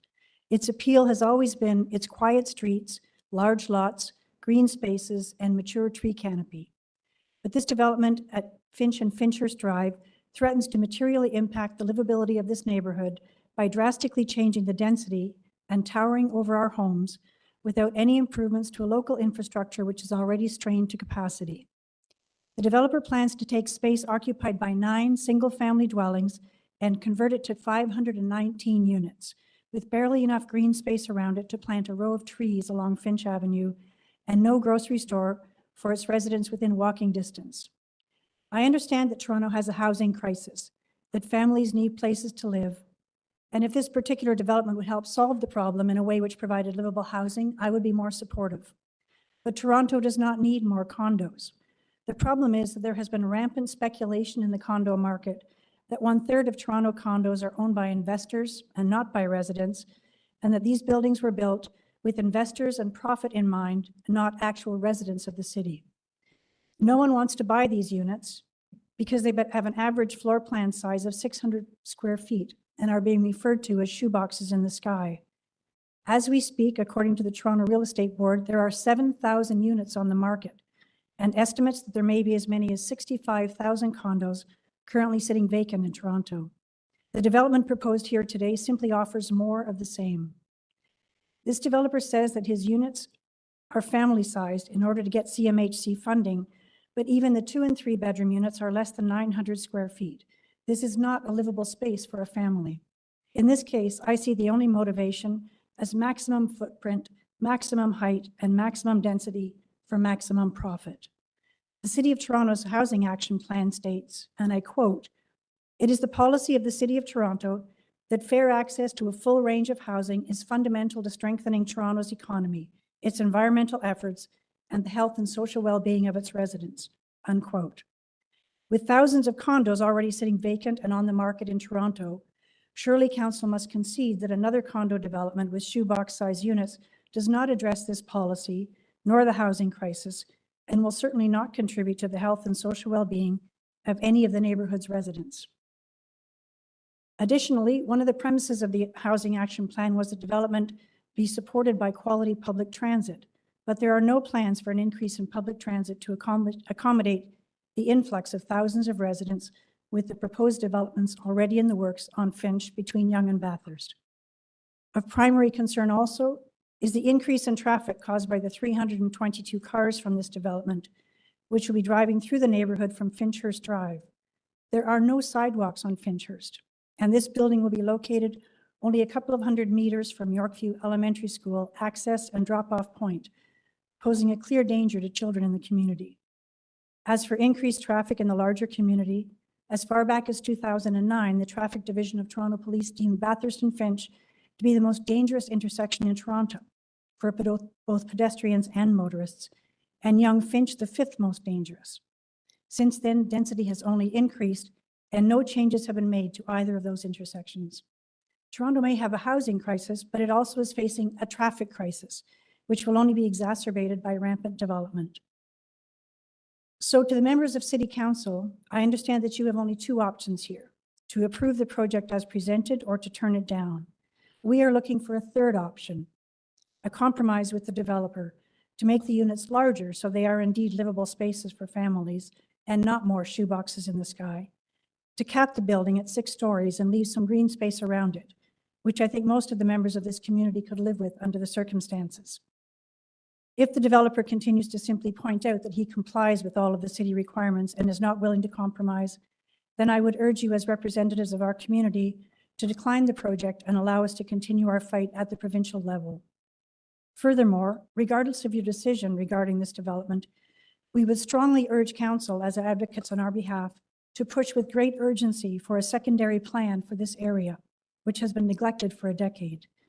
With a secondary plan in place, all of our needs will be carefully considered, as they have been for other areas of North York, and infrastructure would be in place to accommodate new residents of our community so that we maintain the livability of our neighborhood before it is consumed by rampant, ill-conceived, and profit-driven development. Thank you. Thank you, Anne. Does anyone have questions of the applicant? Yes, Councillor Cole, Deputy Mayor Cole. As you know, if we refuse this application, they'll go to the Ontario Land Tribunal. Yes, I'm aware of that risk. And the Ontario Land Tribunal approves 96% of all applications. I'm also aware of that. I just don't feel that City Council should be rubber stamping something which you know is wrong to accommodate the provincial government. That's my feeling. But if we say no, they may even go and request Yes, Lily. more height. Councillor Cheng has made us aware of that as well. I do understand that. Okay, thank you. Thank you. Okay, so next we have Carla Tamayo from Bousfields.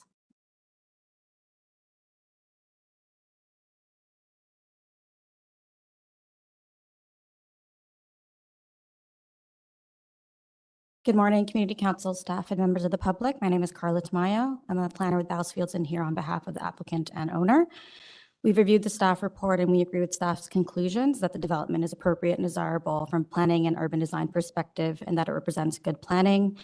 As well, we've had ongoing discussions with both the councilor's office and members of the public, including one virtual community consultation meeting, one in-person community consultation meeting, and one site visit with both members of the public and transportation review staff being present.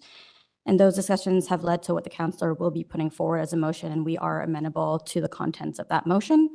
And we want to take this opportunity to express our appreciation for staff's assistance to this point, and we're excited to continue working with the city on this project. So thank you for your time, and I'll be available for any questions.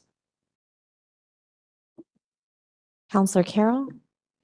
I don't know if you've seen the presentation that that the community created for us, but I'm wondering if Bousfield proposed or worked with the applicant to maybe look at changing the built form so that wasn't so much wall of density, because it's that what they're showing us is quite a long stretch of continuous structure. It's not very tall, but that's what I'm wondering, if those sorts of things, did we look at lower podium with a couple of taller towers, or were there restrictions on that, or it just wasn't to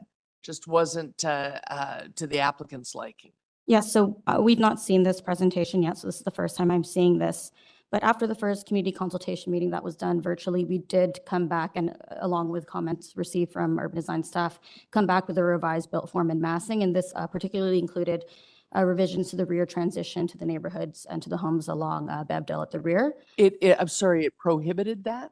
No, we accommodated for revisions to the rear. Oh, okay. The rear transition to the neighborhoods, to the homes along Bevdale, as after the first virtual community consultation meeting and after receiving comments from urban design staff. Okay. So what are the accommodations to the rear? How are we transitioning? Yeah, so originally we were providing a 7.5 meter step back, but we were showing projecting balconies along levels 1 to 6. After that first community consultation meeting and after comments received from urban design staff, we then removed those projecting balconies. So we're providing 7.5 meters flush up to the 6th level, and then stepping back the 2.5 meters as per requirements. Oh, okay, so there is some step back. There is, yes. Okay, okay. That helps. Thank you. That clarifies it. Thanks, Madam Chair. I have a couple of questions. So you heard from the community members, and they do not love the height of this building. Is there an opportunity to lower it as per what they've requested? We've not looked at lowering the height at this point, no. So the question was, is there a possibility of lowering it? At this point, no. And a lot of the residents are also concerned about traffic infiltrating the neighborhood as well as the school pickup drop-off zone. What can be done to mitigate that? Yeah, that's understood. And we did have that site visit with transportation review staff to kind of walk through those issues. My understanding is that a lot of the concern was around our development exacerbating an existing issue. And that existing issue being that informal drop-off along the south portion of Finchurst, where Yorkview Public School has a formal drop-off area, but people are using the south portion of Finchurst as an informal drop-off. And so there's concern around that, but it's an existing issue. And so I think the direction from transportation review staff at that site visit was to look at that existing issue as opposed to tying it up with our development. So I'm sorry, can you just clarify what you mean by that? So you're saying that it's something you'll continue to work on through site plan? So there is an existing issue. The direction from transportation review staff at the site visit was to look at that existing issue separately, the issues and safety concerns around an informal drop-off area occurring on the south portion of Finchurst Drive. I do know that staff have proposed a hold on our zoning in order to provide an updated transportation impact study as well. So that will continue to review the transportation components. Okay, thank you. Those are all my questions. I think that's, any other questions for the deputant? No? Okay. Thank you. I'll pass the baton back to our chair, but first I'll invite Shane Sturinall to come and make your deputation.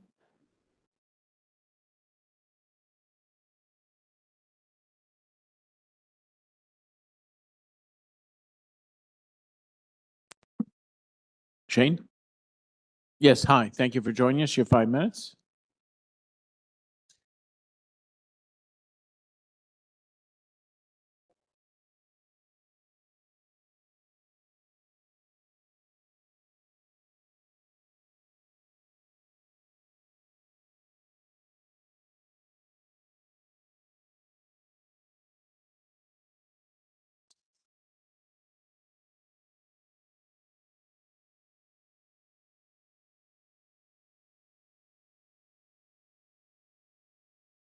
There we go.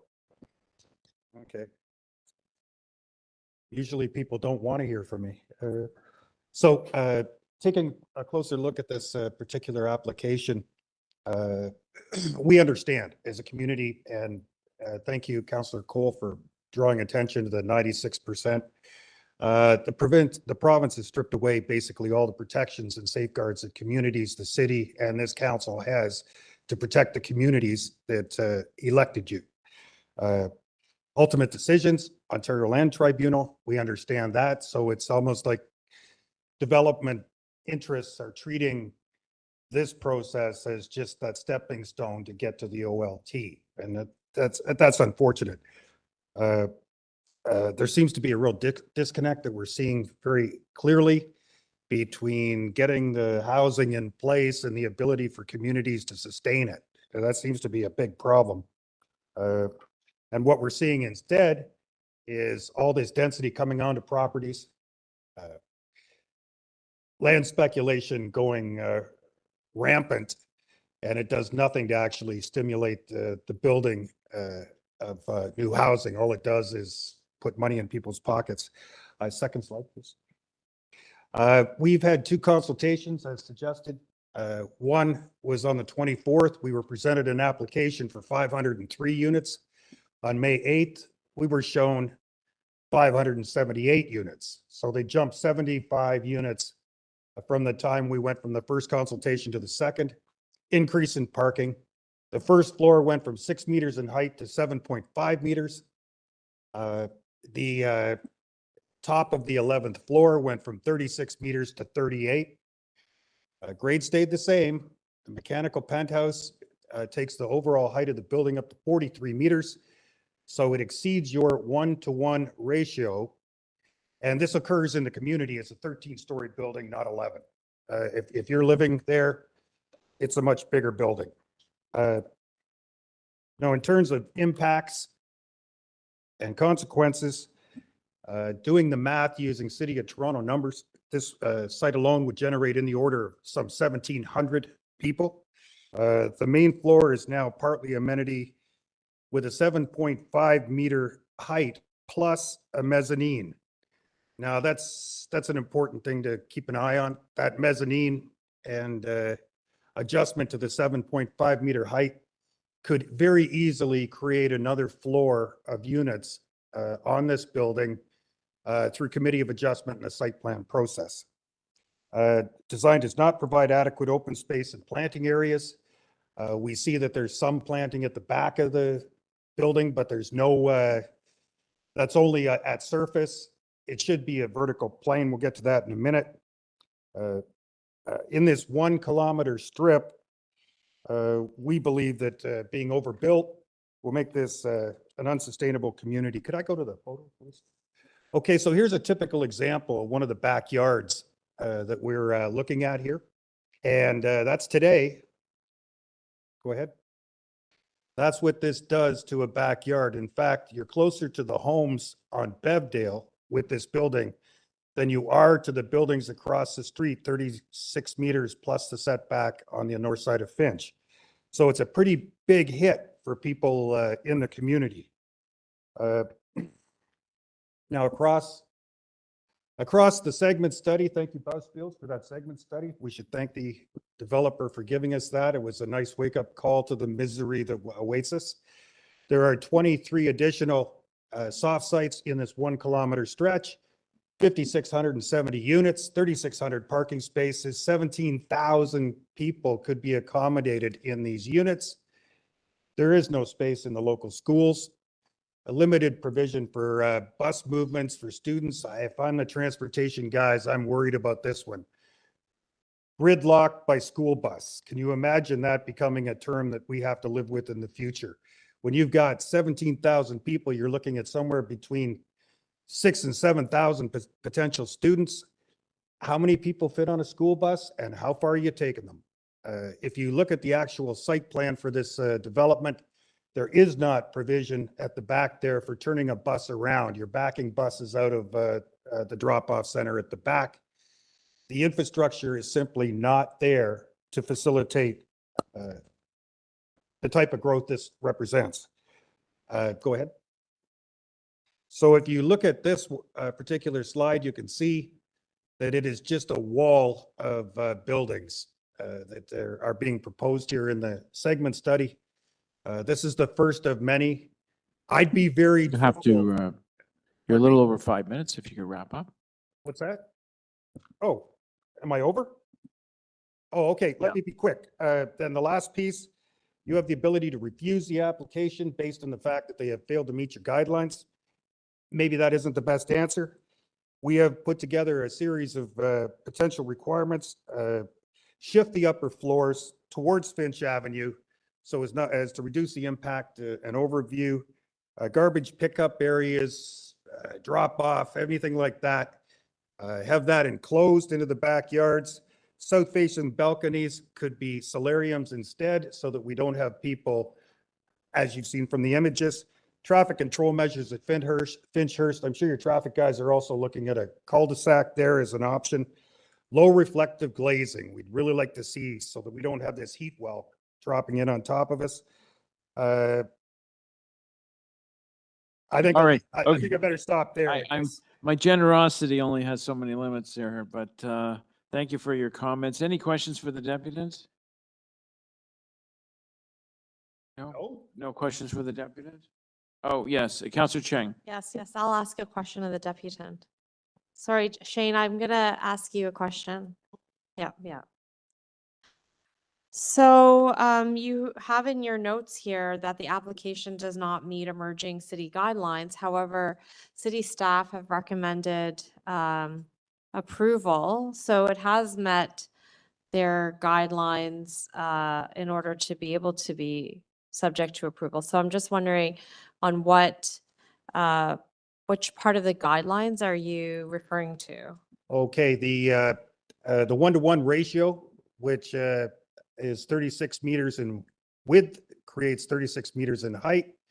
The building itself exceeds 36 meters. We could argue whether it's 1.5 meters or 2 meters that it exceeds. If you go to the top of the 11th floor, it's a 2-meter bust, okay? It breaks that barrier. The bigger concern is why did they do that? And I believe it's to secure in the future an additional floor where the first floor and mezzanine are. Okay, that's where I would be looking in terms of what comes back at site plan. A lot of the measures we've recommended belong in the enacting bylaw. I didn't quite get around to that one, but perhaps the next speaker will be able to do that. If it's Leanne. You want to get to that one, Leanne? Any other questions? No, those are my questions. Thank you. Yeah. Thank you, Councillor Chen. Leanne, thank you very much, Shane. Leanne Gramanas. I hope I was close enough with that last. Okay, close enough. Leanne Gramens. Thanks again. My name's Leanne Gramens. I've lived here a relatively short time, 19 years, relative to the rest of the community that's lived here. I have one of our neighbors who has lived here since the very beginning, 90 years old, and has enjoyed this neighborhood. Why am I here? I'm here to voice my opposition. It's already been mentioned by several people that we've had several community meetings, all of which were extremely heated. You have so many people in this neighborhood. There are very few that are here right now, but Lily and Councillor Cheng will attest to this. The way people feel about this is so strong because we have already an excellent community in this neighborhood. We have people who walk their dogs. We've all met each other because we have kids in the local schools. We know that there are problems, but we also know that the province needs housing. And we are not against development. We are against bad development. Okay, Councillor Pasternak, you said, you can see a good development. You know a good development when you see it, and surely the converse is true. You can see a bad development when you see it. Okay, many of our neighbors have made very clear and made several good points. Shane, I'm not going to reiterate all of those, but I need you to know that as council, if you don't reject this proposal, at the very least, you need strongly to defer this proposal for further investigation. We are willing as a community to work with the developer, but as Shane has pointed out, their concessions are not actually concessions. From the first May 8th proposal to the second meeting that we've had, they actually said, oh yes, we've set back our balconies, so we no longer have protruding balconies. And you'll know, Councillor Shelley, that how wide is a balcony? That's going to make very little impact. When I'm looking at a 13-story building with a flat face, that's really minimal, and they've increased the overall height of the building. The facts are right there. They're not really willing to work with us, but we are willing to work with them and say, listen, bring the development in, increase the size of the units, increase the green space, deal with the traffic problems, which we know are going to be an issue with the schools, with the garbage loading. Do your best, council, to think strongly about how this will affect our community. This is the first of many to come, and this will dramatically impact the lives of the people that already live here and the lives of the people who will live in these units. So I ask you very strongly to reject, and if you cannot reject this proposal, please consider deferring it for further consultation. Thank you. Thank you very much. Any questions for the deputant? Councillor Cole and Councillor Cheng. Oh, sorry. Questions for?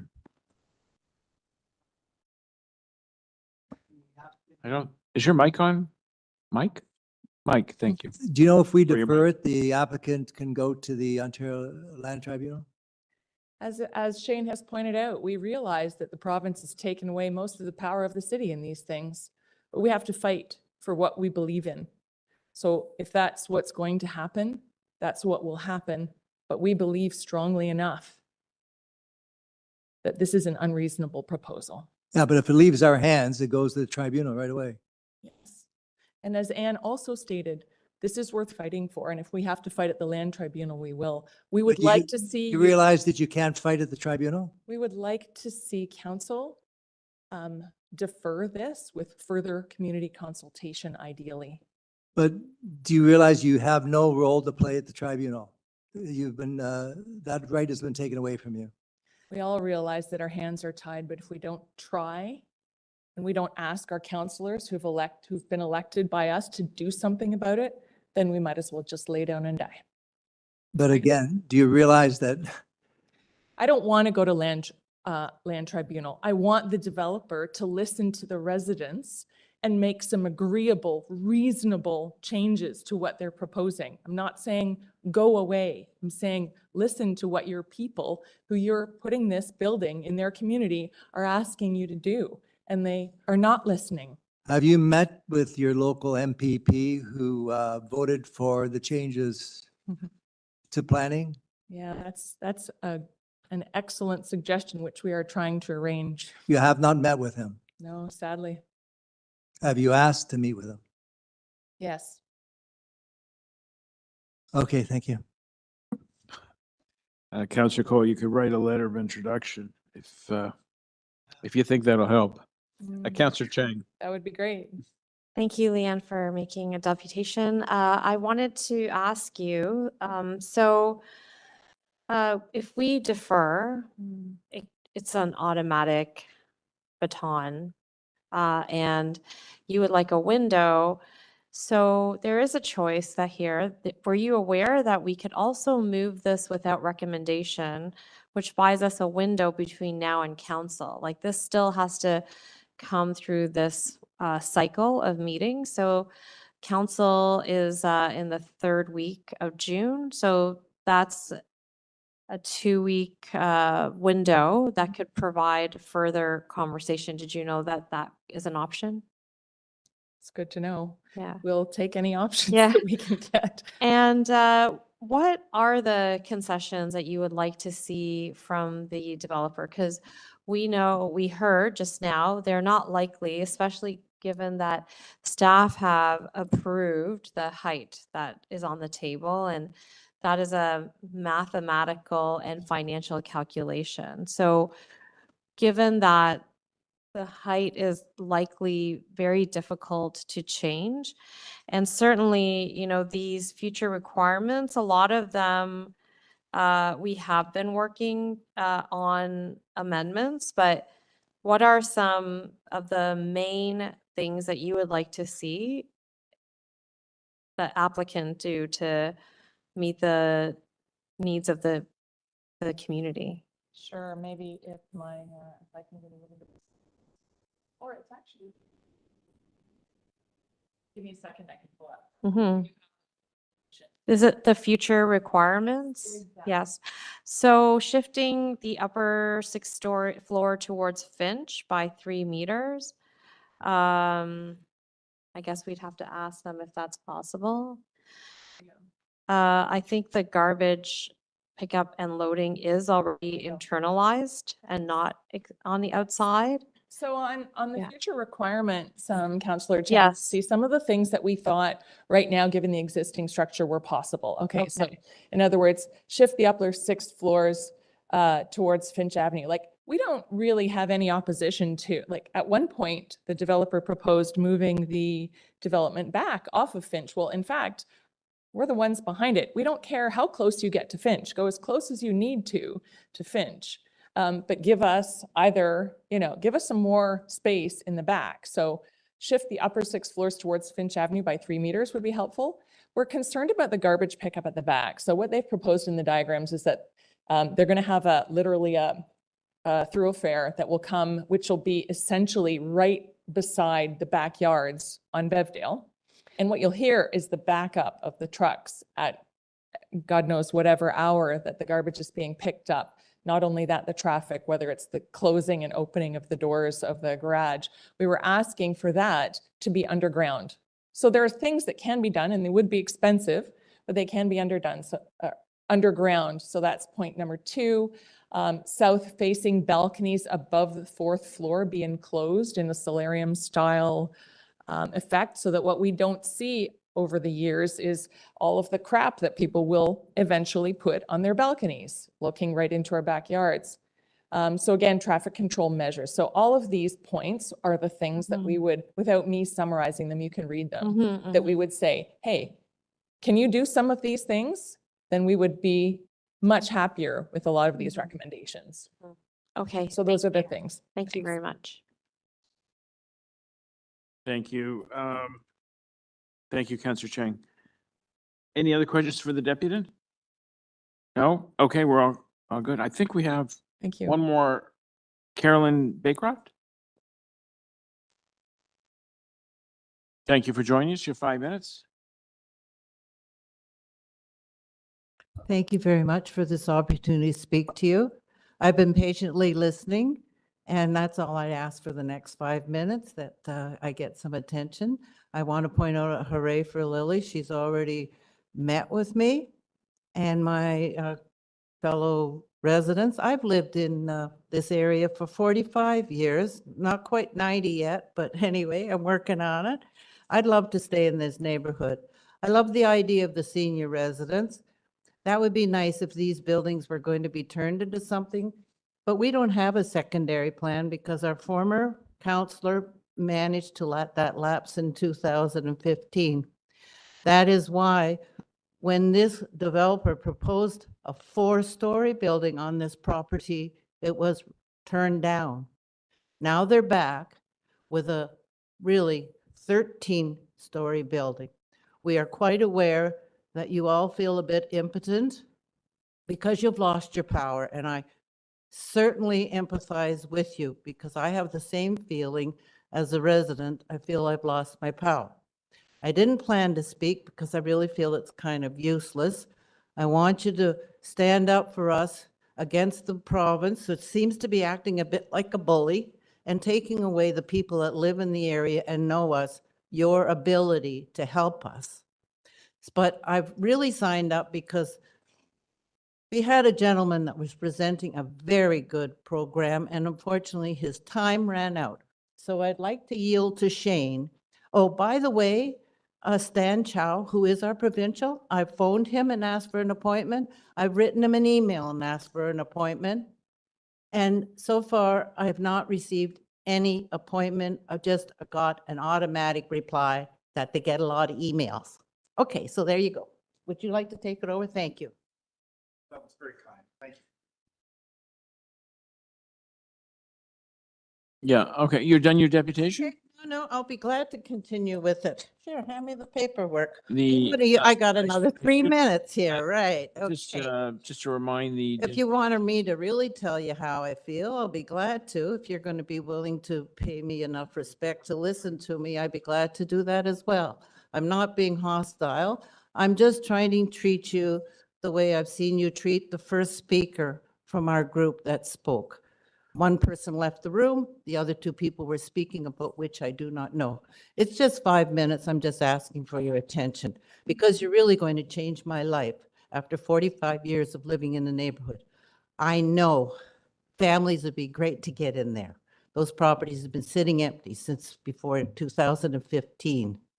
Let's put in families with children. I taught at Northview Heights, but change, you got the horse before the cart.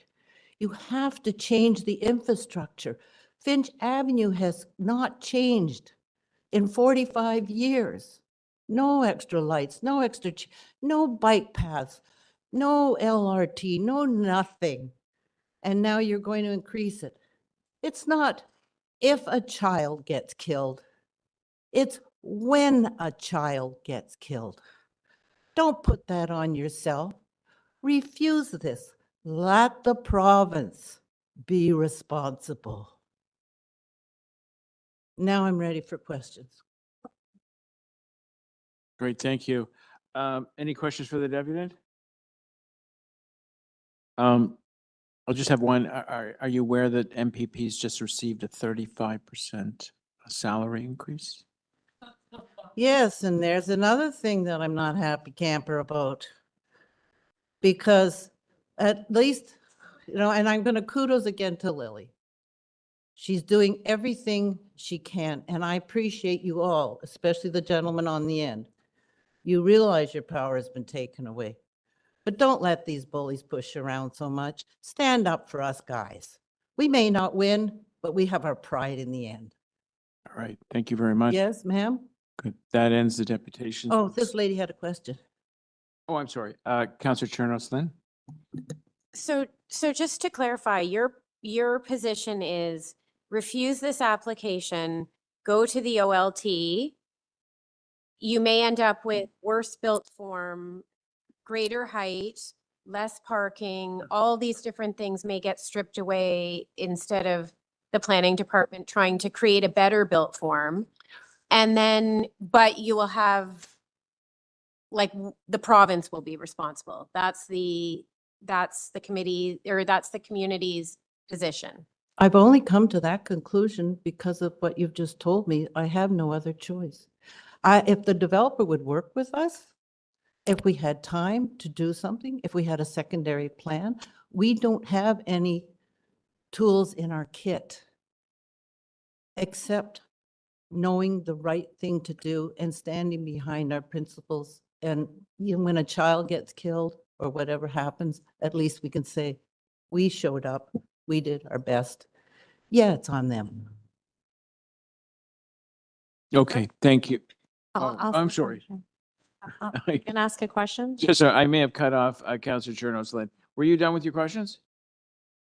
That's it for questions. I would have commentary. I Okay, suppose. commentary. No. Okay. You asked No, me why my- am I, this is why I am my- saying this. Yeah, I just really wanted to clarify that the applicant understands the implications, the potential implications of sending this to the OLT.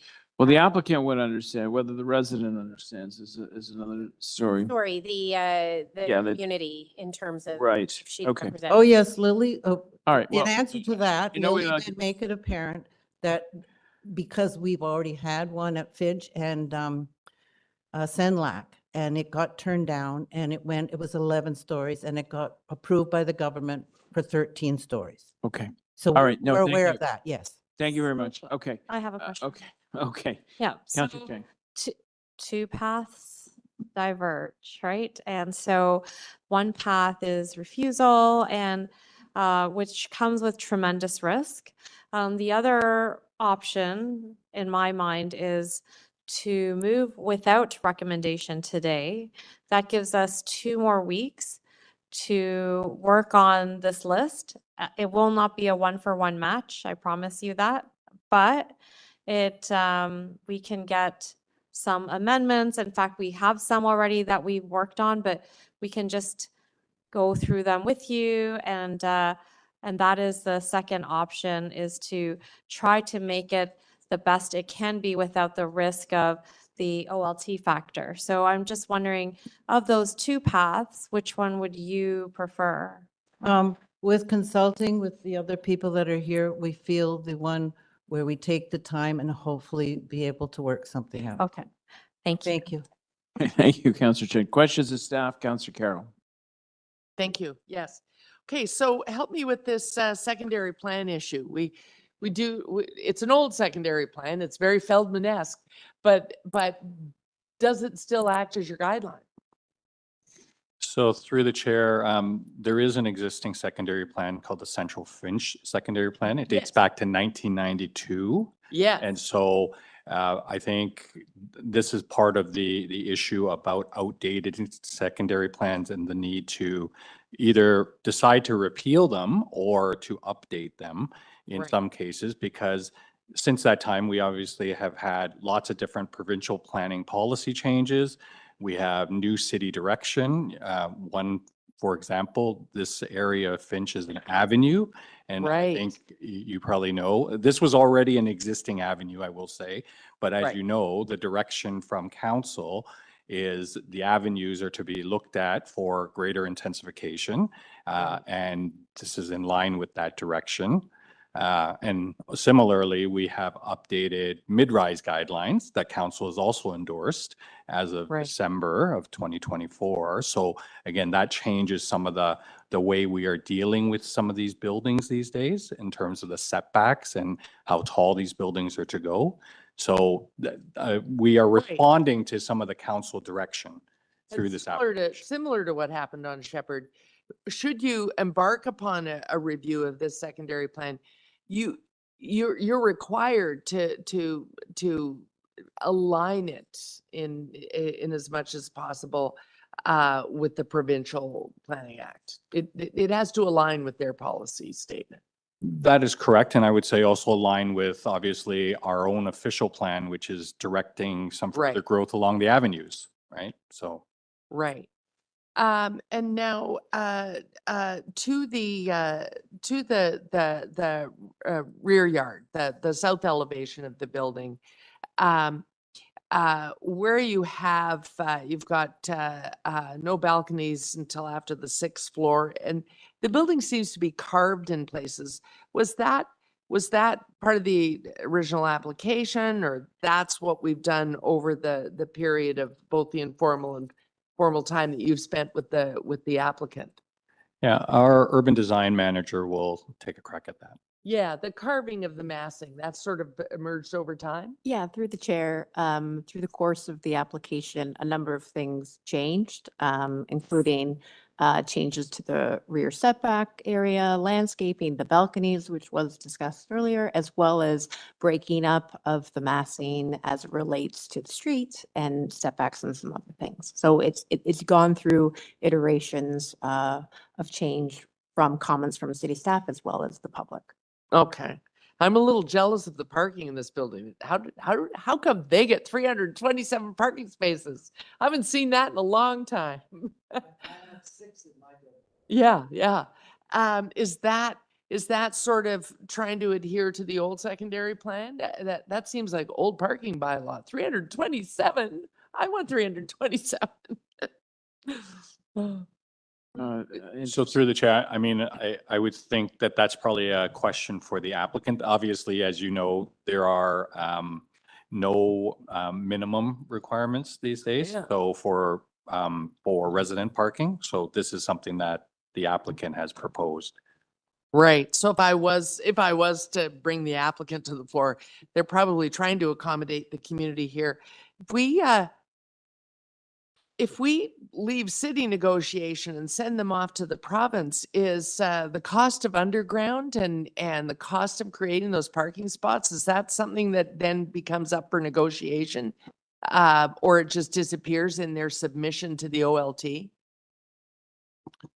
So through the chair, Or right could- now, obviously, staff have a proposal that we are recommending. There's a draft bylaw also in front of you and a draft official plan amendment. Obviously, if the application gets appealed and council refuses these bylaws, then how that can change over time at the OLT is a potential. It's thing all that up could for happen. grabs. Okay. Okay. Thank you. That helps me. Thank you. Thanks, Mr. Chair. Thank you, Councillor Carroll. Any other questions for staff? No? Okay. Speakers? Oh, no, I have questions. Oh, question for staff. Councillor Cheng. Thank you. So you mentioned that the avenues policy and mid-rise guidelines were approved at council. What was the driver behind those policies? Why is the city, eliminating angular planes, which is something that I think a lot of people valued? Why are we adding this kind of density throughout our city through these policies? What's the impetus? So through the chair, I would say probably a couple of things. First is the broader picture need for housing. I would say that's number one, and that's being kind of permeated throughout, provincial policy and also city policy. The second thing I would say is there's a housing action plan that was driving the avenue changes and also the mid-rise guidelines. We have a housing pledge, as you probably are aware, that we're supposed to be committing to X amount of housing units over time. And some of that housing pledge is connected to provincial funding. So I would say those two things, as we're trying to meet provincial policies, but at the same time, there's a housing pledge. And the impetus behind that housing pledge is a financial agreement with the province. Yeah. So the avenues policy is not yet passed. It's still under review. And part of that policy, and I think the challenge of it, is transition. So we see this image, and while, appreciate there's a little carve out at the top and maybe some different massing on the edges, it's still very significant for people who for years have looked out of their backyard and seen the sky and now are going to look at hundreds of people. Do you have any idea of where the city might land in terms of transition with regard to the avenues policy? Because I think this scenario we have here, we're going to be in the movie Groundhog Day at North York Center with residents continually coming when they have to wake up looking at this kind of built form in their backyard. Yes, through the chair, maybe I can just correct one point. Is the avenues official plan amendment did in fact get adopted by council. It's OPA 778, and it is under appeal. So to clarify that, it was adopted by council, but it is under appeal. To answer your second part of your question, in terms of transition, I would say the city has already tried to tackle that through our updated mid-rise guidelines, right? We've provided we're no longer doing the angular planes for one thing, but we have provided the 7.5 meter setback from the rear property line. And then in this case, there's some additional step backs once you get above the 5th story. So in the past, there was the angular planes, but that is no longer the case. And why has angular plane been removed? Again, it goes back to removing certain barriers that would seem to be perceived as affecting the creation of more housing and the availability of housing. So there was some provincial pressure for that? I would probably defer to my colleagues that worked on the policies in terms of any kind of pressure, but I would say obviously that is, it would have been as part of the housing action plan to recommend looking at some of our guidelines to help spur additional housing. So you saw the map that was shown by one of my residents that shows how this will look over time as all the potential sites along Finch are built out. What are the risks of allowing this to continue forward without a secondary plan in place, which provides a bigger view of how this street should develop? So through the chair, I would say, obviously, that, as I said, there is an existing secondary plan. I would say it's obviously outdated now. But at the same time, I would say we do have existing current new policies that provide that direction. So the question is, what value would it bring to do a new secondary plan? And I would say, my experience of dealing with secondary plans is it is not a opportunity to stop development, right? We can try to plan for it properly. We can try to ensure that the city gets additional community benefits, but we do already have a policy framework that allows along an avenue like Finch Avenue, buildings that should be about 36 meters in height. And so there is already the policy framework in place But to allow things that. like parkland and walking paths and that permeability Okay, in the design, okay.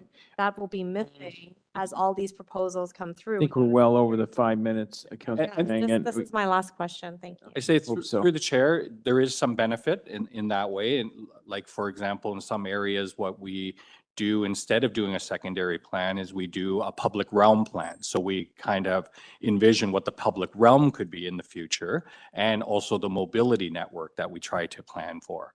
That is exactly what we're doing in the Concord-Winford area and Councillor Burnside's area. So not a secondary plan, but we are doing a public realm plan so we can envision some of that stuff to happen. So those are things that could be included in an amendment to request that to happen. Is that correct? Correct. Okay, thank you.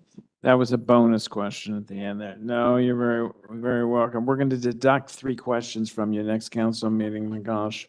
Okay, let's go to speakers. And we're going to cut the speaking time down to about 30 seconds each.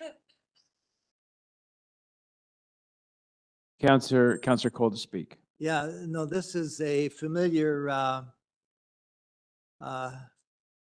sort of discussion we have with our residents, is that there have been the greatest changes in planning in probably a century done, and the citizens of Toronto don't even know the changes have been done. And the provincial members have never had meetings about it. Nobody showed up at Queen's Park when they passed 10 pieces of legislation to object. They're all done very quickly, rubber stamp. They just did another one 3 weeks ago, Bill 17, I think it was, where they took away further rights of applicants to depute. You just have no role at the Ontario Land Tribunal. So all these changes are taking place, and unfortunately, they've been very astute at making these changes and not publicizing them. So the public has had a chance to know these changes have been made to them and their neighborhoods. And so the people come here in their frustration, and it's certainly a repeated theme. And I just think it's really a sad state of affairs. But again, they just got elected with another majority government. So who are we to say we're going to fight the third majority in a row? Just want to mention secondary plans. That's a joke. Secondary plans are a joke. We had one Midtown secondary plan for Yonge and Eglinton. My ward, Councillor Cheris Lynn's ward. It's called 5 years of work by the community to develop a secondary plan. The province came along, ripped up the secondary plan, and made about, I don't know, 150 changes and had their own plan called OPA 403. So you can have all the secondary plans you want at the city. They don't mean anything because the province has to approve the secondary plan and they can amend the secondary plan. So don't think you're going to get protection with a secondary plan. Zero protection with a secondary plan. But at least you go through it. And I'm going through one right now. But anyways, but we got to do something. Again,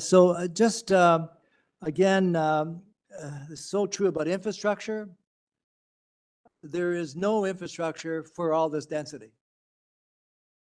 The city now has lost its development money where we could pay for parks, libraries, schools, sidewalks, sewers. That money's basically gone. We used to have Section 37 where we can get community in. That's gone. Nobody objected to all these changes the province made. So you, the taxpayers, now pay for the developers' infrastructure because they don't pay for it anymore. The other thing is about families. It'd be great. We need housing for families, absolutely. The province has also taken that right away. We had something called inclusionary zoning. We're up to, we had a bylaw prepared that 15% of all new buildings would have to have 15% affordable. The province said, no, developers cannot afford to have affordable housing. So they ripped up our bylaw. So all these developments, they're basically market condos, market rentals, very expensive. Families can't afford it. Singles can't, nobody can afford it. And then the other thing is people talk about a housing crisis. Well, we got to approve all this housing. The city has already approved 300,000 housing units that they haven't built. 300,000 homes have been approved by the city of Toronto. Developers keep coming and asking for more approvals.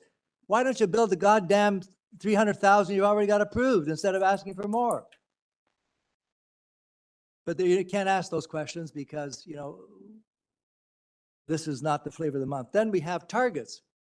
The province says, as our planner said, or he said, we've got our target is 285,000 homes by 2031. We have to build those if we want any money from the province for housing. 285,000 is every city in Ontario has a goal. This year, you don't get that target, you lose money and you basically don't have funding for your city. That's what happens. So all these changes have been made. And so now, sadly, you're here, again, expressing your frustration, joining with our frustration, and we're getting nowhere. But at least Councillor Chang has an idea which will give you a bit of wiggle room. You don't want to go to Ford's friends at the tribunal. They rubber stamp everything and give them more height. So if they go for 13, they'll probably get 20. That's what's happening. So you don't have many choices, a lot of bad choices, but Councillor Chang probably has the least of the bad choices. Thank you. All right. Thank you for the pick your poison speech. Thank you, Councillor Cole. Councillor Chang. Oh, was there anyone else? Yeah, I was going to speak. Oh, so Councillor Carroll, and then Councillor Chang will move her motions. Yeah, I just wanted to, it's partly reiterating what Councillor Cole has said in very colorful terms, but it's, you know, we get into this conversation all the time of, do we still have any control as councillors? Do we have any at all? All our powers have been taken away. And what I tell the residents in my ward is they're not really taken away. We give them away if we choose to give them away. If we keep this application here and this is a city negotiation with our city supports, then it's ours. If we hand it to the province, it's theirs. And so let's keep the power and we do our level best to avoid the OLT. It still means we have to align with their policies. Our official plan goes to them. Our official plan has to align with the provincial policy statement. And so even that, the secondary plan, the official plan, they all get adopted.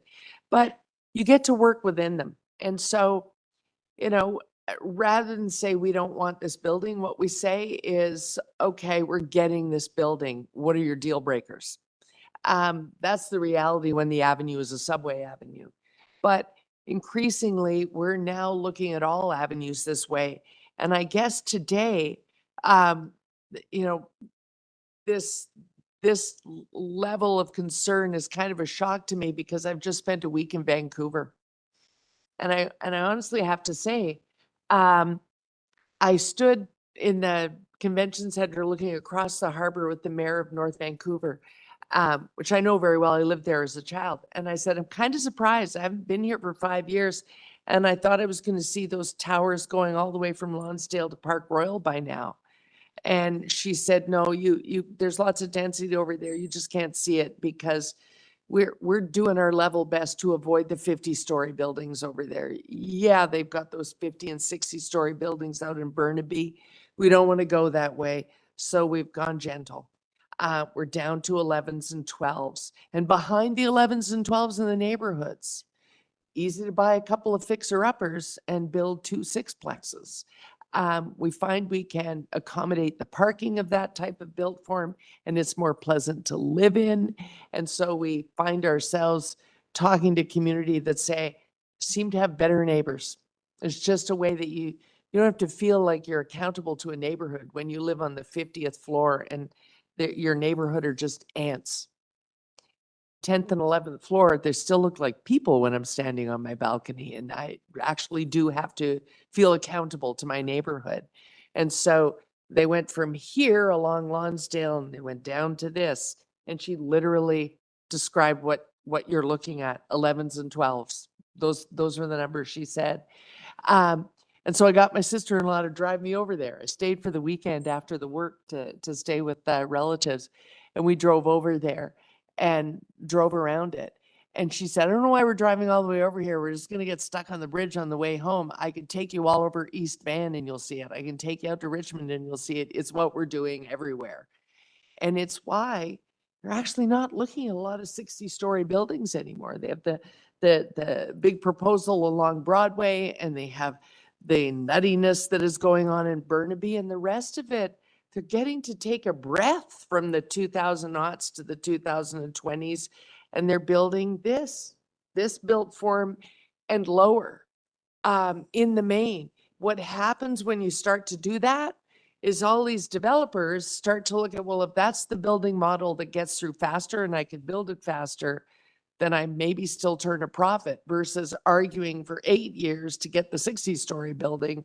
Maybe I'm building this in 3 years. And now we're serving 2 purposes. They're building a better building that we want, and we're getting the housing faster, and it's livable neighborhood style housing. I think you're right to talk about unit sizes and are you really building what the market wants right now? But in terms of gentle forms of density, this and on down, if we fight these, then you're just asking for more of the 30, 40, 50s. And I think we got to take a break from the 30, 40, 50-story stuff, which means we have to be willing to not delay, but to actually contemplate and build these. Or we really are going to lose our neighborhoods and just have people who live on the 40th floor and look down and think, I don't have to be accountable to that person. My boyfriend's staying overnight. I don't care if he parks in front of their house. I got to park his car somewhere. I don't care. That's just not conducive to neighborhood. Those are my comments. Thank you, Mr. Chair. Thank you, Councillor Carroll. Councillor Cheng. Thank you to my colleagues for your supportive words and for also explaining the very difficult reality that we live under. I have a motion. I'd like to move without recommendation. And basically that is neither a refusal nor an approval. And this gives us a window of time between now and City Council.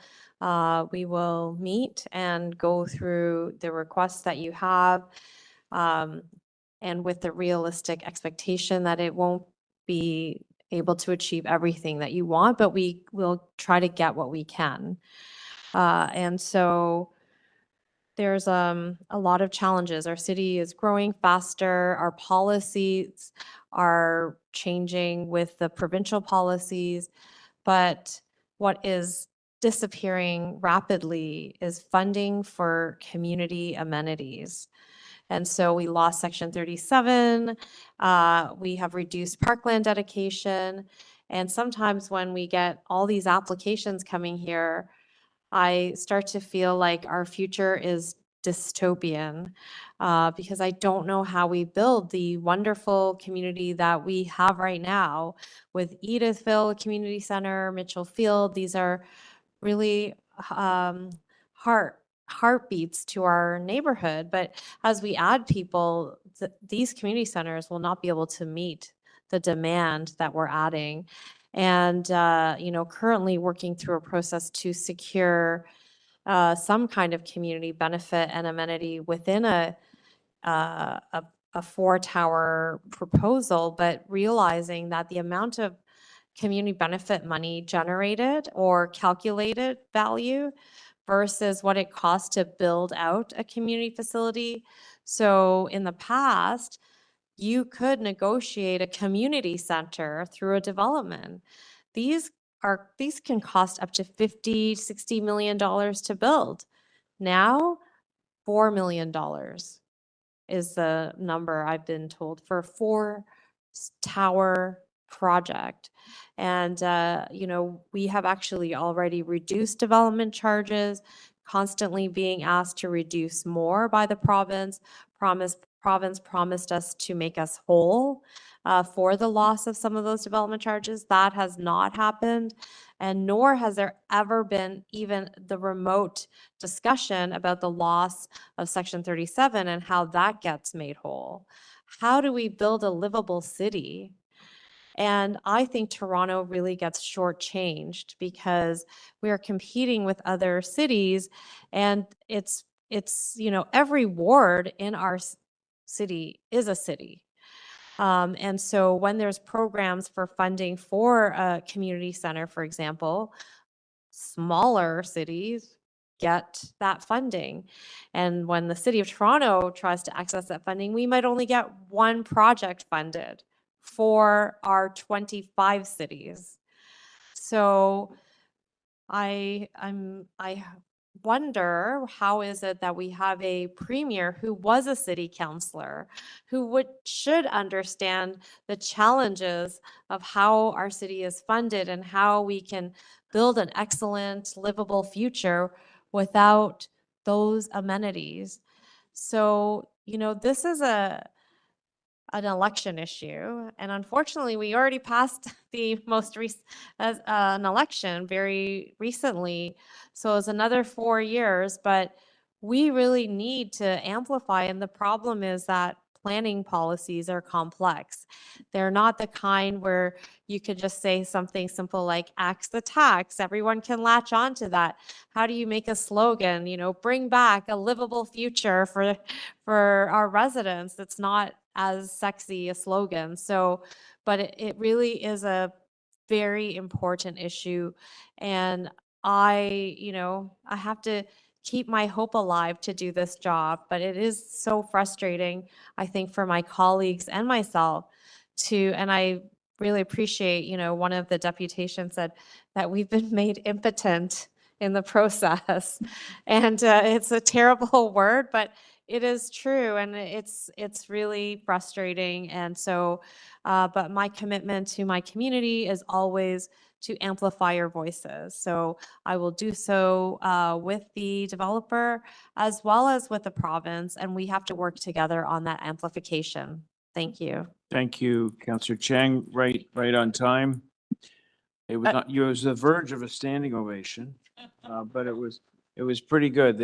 We don't get that very often here, but thank you. Thank you very much. Okay, so this is going up to council without recommendation. So, Sorry. Mr. Chair, can I just ask a question of the mover?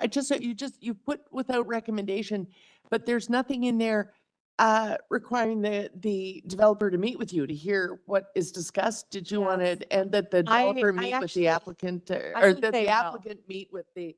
I know that they will. Oh, okay, okay. The motion on the screen is a different item. It's, there's a motion to continue to finish the agenda. Normally, we would take a lunch break. At this time, we're going to work on. All those in favor? Opposed? That is carried. And we have to vote. I don't think we voted on Councillor Cheng's motion to move the item to council without recommendation. All those in favor? Opposed? That is carried. Now we can go back to item 2. The motions are ready. And I'm assuming members of my community would like to go. So we can put those back on the screen. Colleagues, remember this is 1350 Sheppard Avenue West. We're going to move a number of motions to improve, enhance the consultative process, the community consultation process. I believe I introduced it. We made a minor amendment. Instead of chief planner, we put the onus on the property owner, which is Canada Lands. That's the only change since that motion originally appeared. So I'll bring that to a vote. All those in favor? Opposed? That is carried. The item is amended. Oh, and I'm going to move the supplementary staff report as well, which was available. All those in favor? Opposed? That is carried. And the item is amended. All those in favor?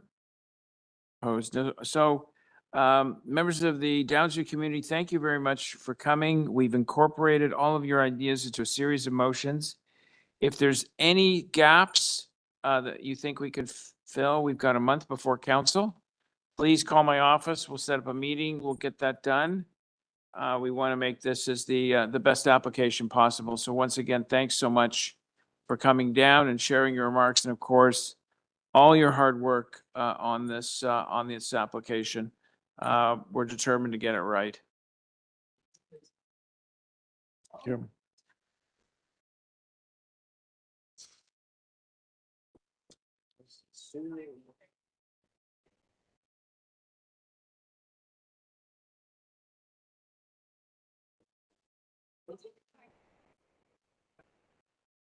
want to, okay.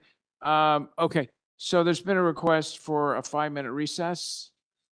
So let's do that. I know that 5 minutes around here is more like 15, but let's do a 5-minute recess and we'll convene in 5 minutes. Okay.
We're on item 24.7.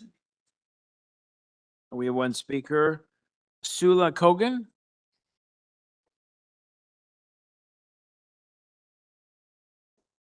Hello. Ms. Kogan, thank you for joining us. Thank you. You have 5 minutes. All right. So I'm just gonna show some pictures if I can put it up here.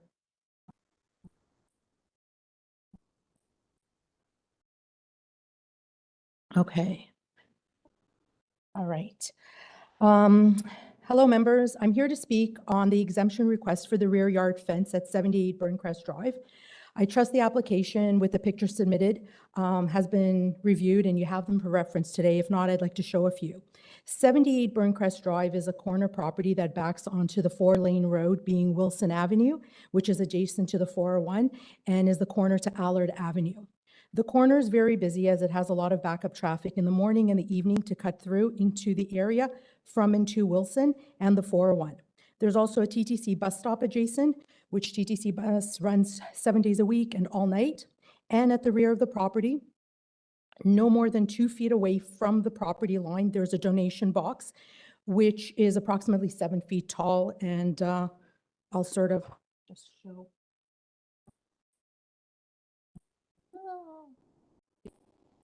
Here, that's the box. Oh, the other way. Sorry, there we go. All right. We did not seek any signatures in support of this application from neighbors, as there's no neighboring property that is affected by the fence exemption and the fence that we would like to put up. As 78 Burncrest Drive backs onto a public space where a standard fence height does not provide adequate safety or privacy. 78 Burncrest has been reconstructed into a new multifamily dwelling, and as such, the lack of privacy and fencing is a real safety issue. During the last year, we have observed that the corner property has witnessed a lot of trespassing, mess, people just coming and going on the property with no care that it's private property. We have clearly seen a need to add a deterrent to set a clear boundary that would deter someone coming onto the property. At the property line at the rear of 78 Burncrest Drive exists a large blue donation box, which I mentioned is at the height of approximately 7 feet. I'm just gonna show this one.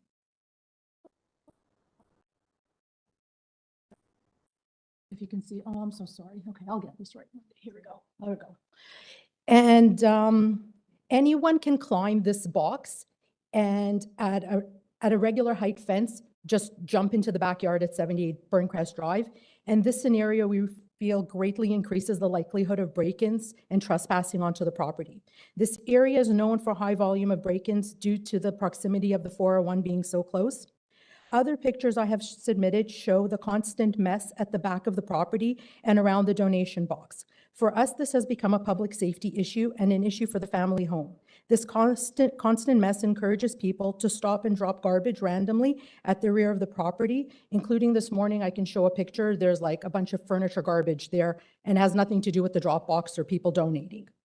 Aesthetically, this fence, which we seek, we would build out of pressure-treated wood to the height of 12 feet, and it would look like other fences in the neighborhood, simply taller. It would not distract or cause any unusual sight lines, as the fence would be on the property 100%. There are presently a lot of shrubs and greenery that would block the fence. However, the fence is needed for security and privacy in the fall, winter, and the spring months when the trees are bare and it offers no protection to see into the property and access to it. The extended height of the fence would also greatly help with the noise factor to the home and the use of the backyard from the busy 401 and Wilson Avenue. All in all, the fence really is needed to deter break-ins and trespassing on the property, which is exposed to a lot of public elements from people walking by, driving by, coming on and off the TTC buses, stopping to donate, or even look through the donation box. There's also, if I could just point out, some pictures of what happens when people stop to. So when everybody stops onto like the sidewalk, and it's whether people are like stopping to donate or pick up or look through, and this is sort of what's there, and it's just very not safe or comfortable. And so the higher fence would really offer quite a bit of protection to this family home. So I just want to point out, like, this is what it usually looks like. Okay, if you could wrap up, you're Yeah. closing in on 5 Yeah. minutes. Sorry, so if you can just take a look, like, this is what the rear of the property looks like. The bin is right at the property line at the back. So we think the right thing for the property and the neighborhood there would be for us to be able to get this fence exemption for the greater height. Thank Okay. you. And you are the property owner at 78 Burncrest. I'm the agent for the family member. I'm a part of the family. You're an agent? I'm part of the family. I came as an agent. I'm not the official owner. Okay, Yeah. all right, thanks very much. Thank you. Any questions for the deputant? Yeah, just Yeah, quickly. Councillor Cole? Have you called my office about the garbage dump by that drop-off box? To be honest, no, the idea never came to my mind. It's just always happening. It's like constant. And I've been there every day for the last 365 anyways, days. I've been at war with those drop-off boxes, so please contact my office. In fact, I'm going to have them investigate that because they also have to have a city sticker. You know if they have the city permit? On the Dropbox? Yeah. Oh, I was just at it like today looking around it because I was checking how close it is to the property line and I didn't see anything. Well, anyways, I'll look at that. Okay. But, have they called my office about the garbage though? Sure, I'll make a call, no problem. Have they before? I'm just wondering. I haven't, no, I haven't. And not anybody that I know. Okay. Anyways, we'll look at that. The other thing, does it have to be 12 feet? What about 10? I mean, anything is Why better 12? because I think based on my calculation, the 12 feet really makes it more difficult to get over if somebody is getting on the drop box, or like today, there's a bunch of furniture piled on. So if somebody climbs onto it, there has to be at a certain point where somebody cannot comfortably get in there or to deter them. I think 10 is okay, but 12 would definitely be a deterrent. Well, and as you know, we don't look at the fence bylaw based on stopping people from climbing or burglaries. That's not the intent of the fence bylaw.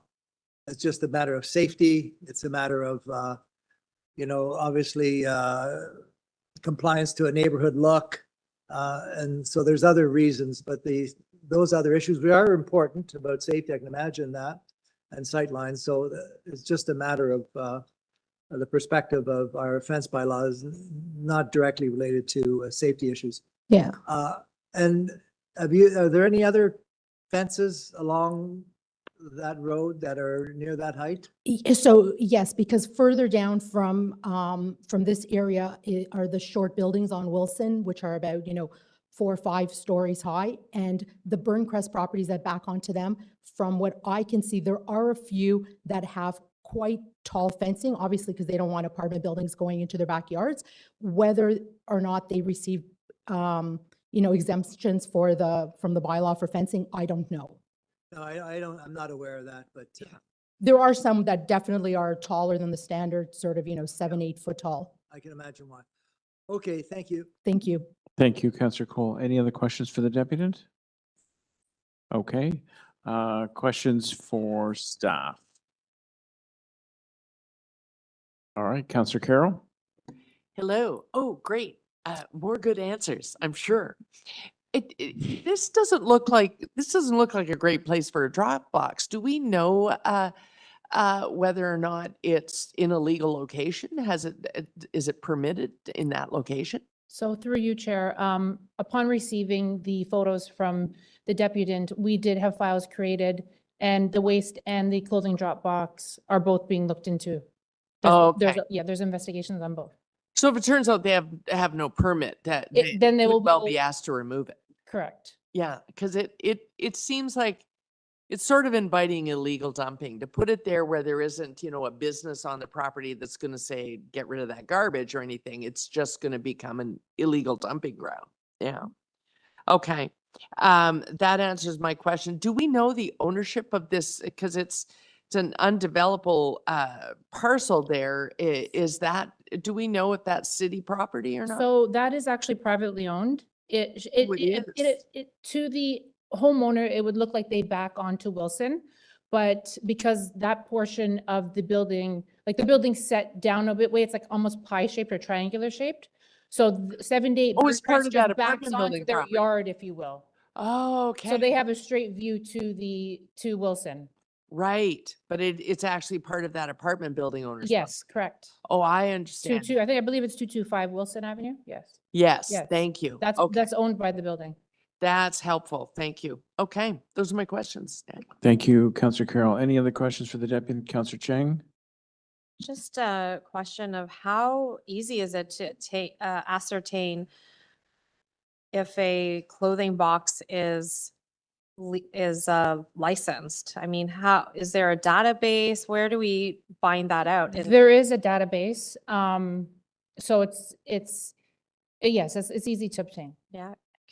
Can counselors find out? Because we often get complaints of illegal boxes and just, it seems like it's not as immediate as maybe would be helpful to us. I could look into that and I could provide Councillor Cole's office with some information if there is a way. Right, right. And is this a problem across the city, illegal clothing donation boxes? Well, we don't know if this one, I can't speak to whether this one's Right, illegal or right. not, but I guess the cleanliness of them, because members of the public don't always use them correctly. Right. So they're usually become an eyesore, which creates complaints. Right. When there's items laid around, they're not, like I said, used correctly. Yeah. So Okay. yes. Thank you. Those are my questions. Thank you, Just a Councillor quick Chang. question about- Oh, one more? Councillor Cole? Yeah, just, was I right about the purpose of our fence bylaw and height? Correct. That Like- basically it's not meant to be a deterrent for theft or, Correct. Like the fence, the only requirement to have a fence is when you have a swimming pool. So Yeah. really, it's aesthetics for the community. yeah. Exactly how you described it. earlier. So I'm going to ask you your feelings about the 12-foot fence, but is there an unintended consequences of us approving this 12-foot fence? No. Thank you. Thank you, Councillor Cole. Any other questions for staff? Speakers? Councillor Cole, I guess he's going to move a motion, and then Councillor Carroll. Okay. Yeah. Fair enough. The only unintended consequence, and staff would have no control over this. The risk here is when you're building a fence this tall is it a fence that's going to look good 10 years from now? Because that's what we get stuck with. The taller the fence, the harder it is to construct one that isn't going to look bad 10 years from now to the rest of the neighborhood.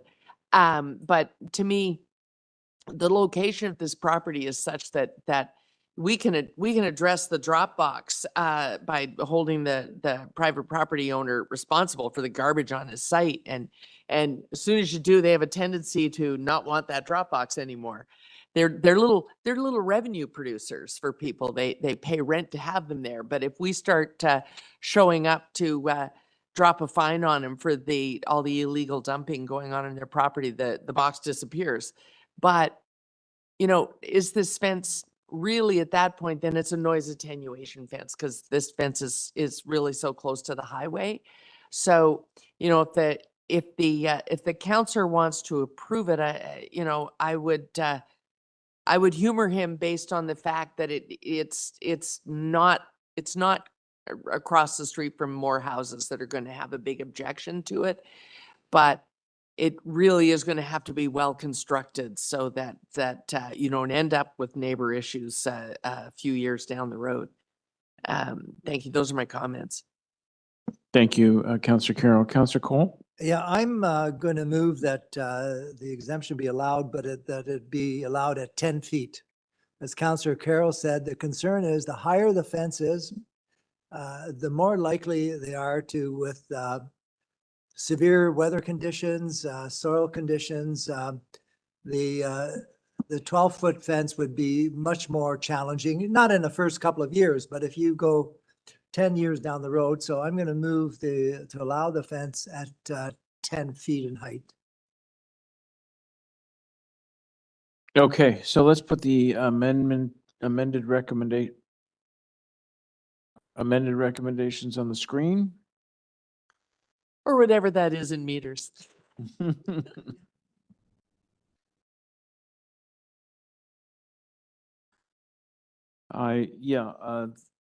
Okay, there we go. I think this request is justified. While it might be a little excessive, I think Councillor Cole has done a good job to bring it down a little bit.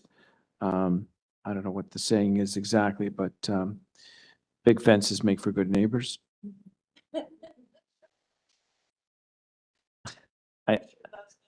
I don't know if those are the exact words. Okay, so it's on the screen.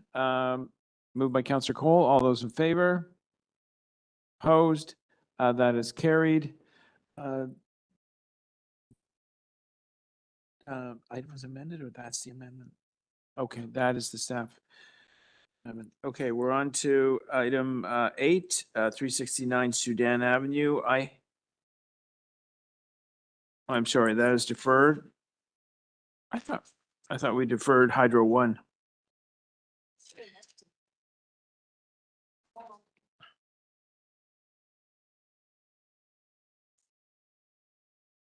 Mr. Chair, if you want, you have speakers for 15. I can just release 18. I just needed to read it.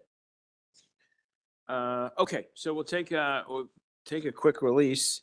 I do have speakers for 15. That is correct. So which one are you releasing? I can release 18. And I'm torturing Mr. Webb by hanging on to 19 because I just want to ask one question. So if you want me to ask that question, then we're really down to the speakers and we're done. Okay, so you're releasing 18 Garratt Boulevard heavy truck prohibition. Yeah. All those in favor of the recommendation? Yeah. Opposed? That is carried. And Mr. Chair, if you want, because we're holding staff, I just needed assurance on 19. On number 19 is amendments to chapter 918 as it relates to parking applications within Ward 15. I just wanted, because that's the name of the motion, I just wanted to make sure that it's scoped to particular boundaries. So if I can get that answer from staff, then I probably am ready to release. All right, well, there's no deputations on the item. So you want to go right to questions of staff on 19? Yes. Is that what you're saying? Okay. Yeah. So are there any staff here? Yes, okay, so we have. Yeah, if I could okay, there just we- ask that question of staff, Okay. because it's with applications within Ward 15, and that's the title of the motion. But Ward 15 is a big old brand new Doug Ford ward. What are we talking about here? Where would this be? Okay, yeah, so through you, Mr. Chair, to the councillor. So the amendments that we're talking about here only apply to a smaller portion of Ward 15. It relates specifically to the portions of Ward 15 that are in the former City of Toronto. So that would be former Wards 22 and former Ward 25. But again, the portion of Ward 25 that is only in the City of Toronto. These are areas where front yard parking applications are already permitted. Right. So the intent of the councillor's motion is not to allow front yard parking applications where they're not permitted now, but just to change the eligibility requirement where they are available. So when the bills go through, those specifics will be in the bill. The specifics will be, yes, the portion of Ward 25 within Okay. the former City of Toronto, and likewise for Ward 22 as well. Okay, thank you. I just needed to have that confirmed. Yeah, no, thank you, Councillor Carroll. And I must admit, this one caught my eye as well, although I think you've helped explain it. Front yard parking is a nightmare, actually, but you're saying it's permitted in this small section of Ward 15. So front yard parking, when we're talking about front yard parking, we're talking about specifically on the Boulevard portion, the City Boulevard. That is only permitted in areas of the former City of Toronto and for some areas of former City of York and East York. There are also parts of the city where there's a moratorium as well. So when you say front yard, that is a interlocking brick or some kind of parking pad? So or it's on the envelope? So it would be a parking pad. our bylaw does require that the parking pad be permeable, so no concrete, it's interlocking brick or interlocking pavers. But yeah, so it's the parking pad itself that, in this case, we're talking about on the city boulevard. Okay, that's fine. Any other questions for staff? I have a Okay. question. Oh, Councillor Burnside. Yes, I'm alive. So Where are the dogs? We want to see the dogs. they're resting. My question is, if people build an illegal parking pad, do we enforce that? Where we are notified by complaint, yes. Okay, so let's say you have a street where we're going to allow this parking pad on the boulevard, and let's say I happen to live there. I do my application, I pay my annual fee, but my neighbor has a parking pad illegally, and no one complains. I'm paying, but he or she isn't. Is that the current policy? So the current policy is that we're enforcement driven. So we do from time to time get complaints from residents who are paying for a parking pad, and they're saying there's several locations on their street. We advise them to put a call into 311, and then we follow up with an investigation. So even if we legalize parking pads, there's actually no enforcement unless somebody complains for an illegal one. So like many other city bylaws, wherever we do get a complaint, we would investigate. We do not do proactive patrols of the neighborhoods to ensure that all the parking pads there are legal. So when these are brought to our attention, we do follow up with investigation, but it's not proactive enforcement where we're doing patrols to see if one's legal or not. Because of a city council directive, you said, yeah? It's not a city council directive, no. So why is that policy in place? Sorry.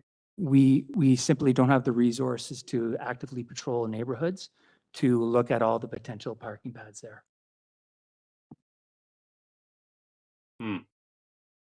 Okay, thank you. Thank you, Councillor Burnside. Councillor Chernos-Lynn. Thank you. I just have one question for staff. With these amendments, how will the implementation of these amendments address local concerns and streamline the process to make it more equitable across the city? Well, across my ward, I guess, I would say. So how these amendments will apply is that residents who currently are eligible for front yard parking, who would be refused if there's permit parking on the street, they would now be able to ensure their application goes through, but they'd still be subject to all of the other requirements in the bylaw. So I think through Mr. Chair to the councillor, I think one of the concerns that was raised within your specific ward is that there are people who already met the requirements of front yard parking, but because there's permit parking on the same side of their street, they are being refused, even if the approval of a front yard parking pad doesn't reduce on-street parking. So there are examples where there is a mutual driveway and a parking pad is adjacent to that. Right now, for your ward where people can apply, they would be automatically be refused regardless of that there's any curb cut that's required. This would ensure that they can still go through that process. And so just to follow up, say like in the case that they have an electric vehicle, they would be unable to use that electric vehicle in terms of charging it, for example. So there's not currently any exemption within Chapter 918 of the Toronto Municipal Code for electric vehicles. So we treat parking pads equally, regardless of the potential use for that parking pad. So if somebody has a gas-powered vehicle or an electric-powered vehicle, they have to meet all the physical requirements set out in Chapter 918. Thank you. Thank you, Councillor Chernos-Lynn. Any other questions for staff? No? Speakers? No? Councillor Chernos-Lynn, how would you like to move the recommendations?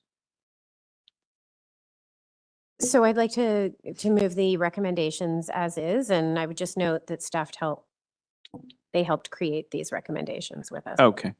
So Councillor Chernos Lynn has moved recommendations for 2419 amendments to Chapter 918 relates to applications within Ward 15.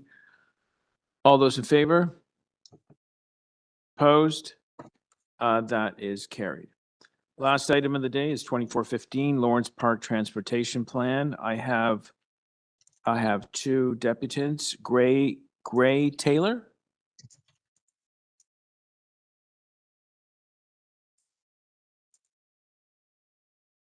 Mr. Taylor? I'm here. Can you hear me? Yes, thank you, Mr. Taylor. Thanks for joining us. You have 5 minutes. Good. Well, thank you, and interesting experience in democracy listening to what's gone on this morning. So I've been waiting for my chance to talk about the transportation plan for Lawrence Park. So thank you for that. So I'm a long-term resident of Lawrence Park. I've lived on Lawrence Crescent for almost 40 years. I have raised my family here, and I have, during the course of my life, recognized that we have lots of significant issues with safety in Lawrence Park.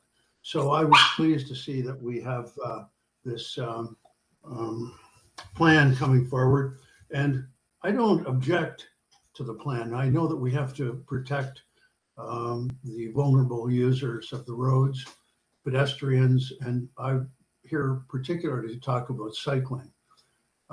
So I don't have any real objection, although I will say that the sleeping policemen, as some people call them, the speed humps, are not one of my favorite things when I'm driving or when I'm riding. They're just not, they're not terrific. But I'm really here to say that I think that a real opportunity has been missed, and I've made submissions along the way. We've started this process a long time ago. Back in, 2018 was when that sewer report came out. I've made submissions along the way. I think it's really important for a bunch of reasons, safety and also climate change, that we accommodate cycling as best we can. Cycling participation in Lawrence Park, according to the study that was done, was extremely low. I actually think I see more cycling on the streets than was in the report, but cycling is an extremely important element as we fight climate change. And the point that I wanted to make here is that while sleeping policemen do their job, they have some real detriments. I think the fire department doesn't love them. Emergency vehicles don't love them. If we had taken the opportunity to put bike paths in, we would have been a lot further ahead, I think. I think it would be at least a good addendum along St. Leonard's, the Dundurn-Dinnick connection, and Mildenhall. All of them really deserved to have some cycling connections. So bike lanes really smooth out the traffic. They get rid of speeders. We are getting an increasing number of cut-through motorists here in Lawrence Park. Nothing discourages them more than having to drive along a narrowed lane where local residents are quite comfortable because there's a bike lane there, but it will deter cut-through people. So I'm very strongly advocating that. I think it's also unfortunate that the opportunity was missed, and maybe it was through the structure of the study in the first place, which I think I know who to blame for that. But you know, we live in an area that has 4 bike share stations on the corners of this, not quite the corners, but close to the corners of the transportation study area. This is an area that would have benefited tremendously from slowing traffic down on Lawrence Avenue East by putting bike lanes in. There was a time, I certainly was at a public meeting where that was a possibility. It was actually a recommendation at one point. and I think we should go back to it. It may fall outside the bounds of this study. Similarly, Bayview. Bayview should be a north-south bicycle artery. There's bits and pieces of bicycle lanes on Bayview. Councillor Chernos will know that we've just had a bit of a struggle, but I think we've been successful around Lawrence and Bayview on the ramps there. So we have an opportunity to promote cycling in Lawrence Park. I think it'd be good for safety, it'd be good for health, be good for the climate, but we need exits. We need to be able to get onto safe streets. We need Lawrence to be safe. We need Mount Pleasant to be safe. We need Bayview to be You're closing in on 5 minutes. If you could wrap up. I see it. Thank you very much. So, okay. Thank you very much for your I've comments. made my presentation before, so. But you do have questions from councillors. Councillor Chernos Lynn has a question for you. Hi, Gray. I just wanted to, first of all, thank you for your deputation and thank you for your many emails regarding this, but all sorts of other things, which are often quite thought-provoking.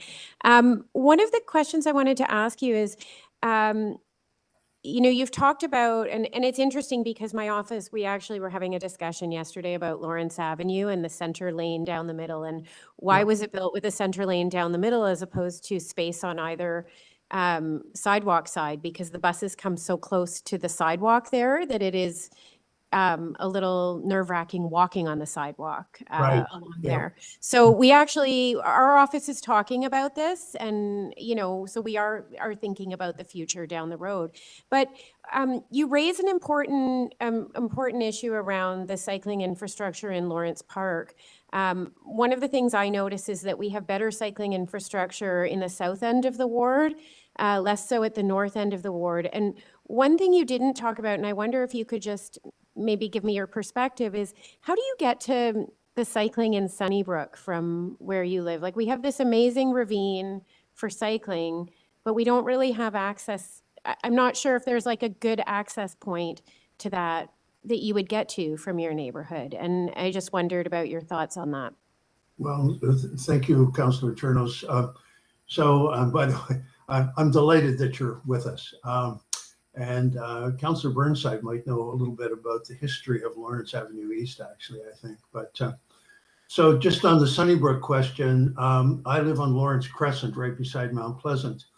And the way that I get there, I should tell you that I'm 80 years old now, so I'm a little bit more safety conscious. But what I do is I go over to Ginnick, it's just around the corner from me, and then along maybe Buckingham, over to Milden Hall, down to the first street that's north of Blythewood, that cuts across to the east and gets into the little park that's right at the corner of Bayview and Blythewood. And then I can safely, reasonably safely, cross Bayview with the lights at Blythewood. Now there was supposed to be a bike path through here. It was supposed to go along St. Leonard's. It was supposed to go down Dinnick, across St. Leonard's, then down Milden Hall, and then you would have cut through exactly where I just described. So that's how I get there. And that way I avoid paying Doug Ford's health tax by parking my car over there. Is that helpful? It is helpful. And I mean, I think whether you're approaching 80 years old or whether you're a family that wants to go out for a bike ride or whether you're commuting for work, I want cyclists to be safe. And when I'm driving, I want cyclists to be safe. So thank you for your continued advocacy. And please know that you may not see it in this plan, but it is on the radar in our office. That's delightful to hear that. Really is. Lawrence Avenue East is a speedway, and I do my best to avoid it as an old guy. Man, I stay away from it. So thank you. Thank you. Thank you, Gray, and thank you, Councillor Chernos Lynn. Peggy Judge.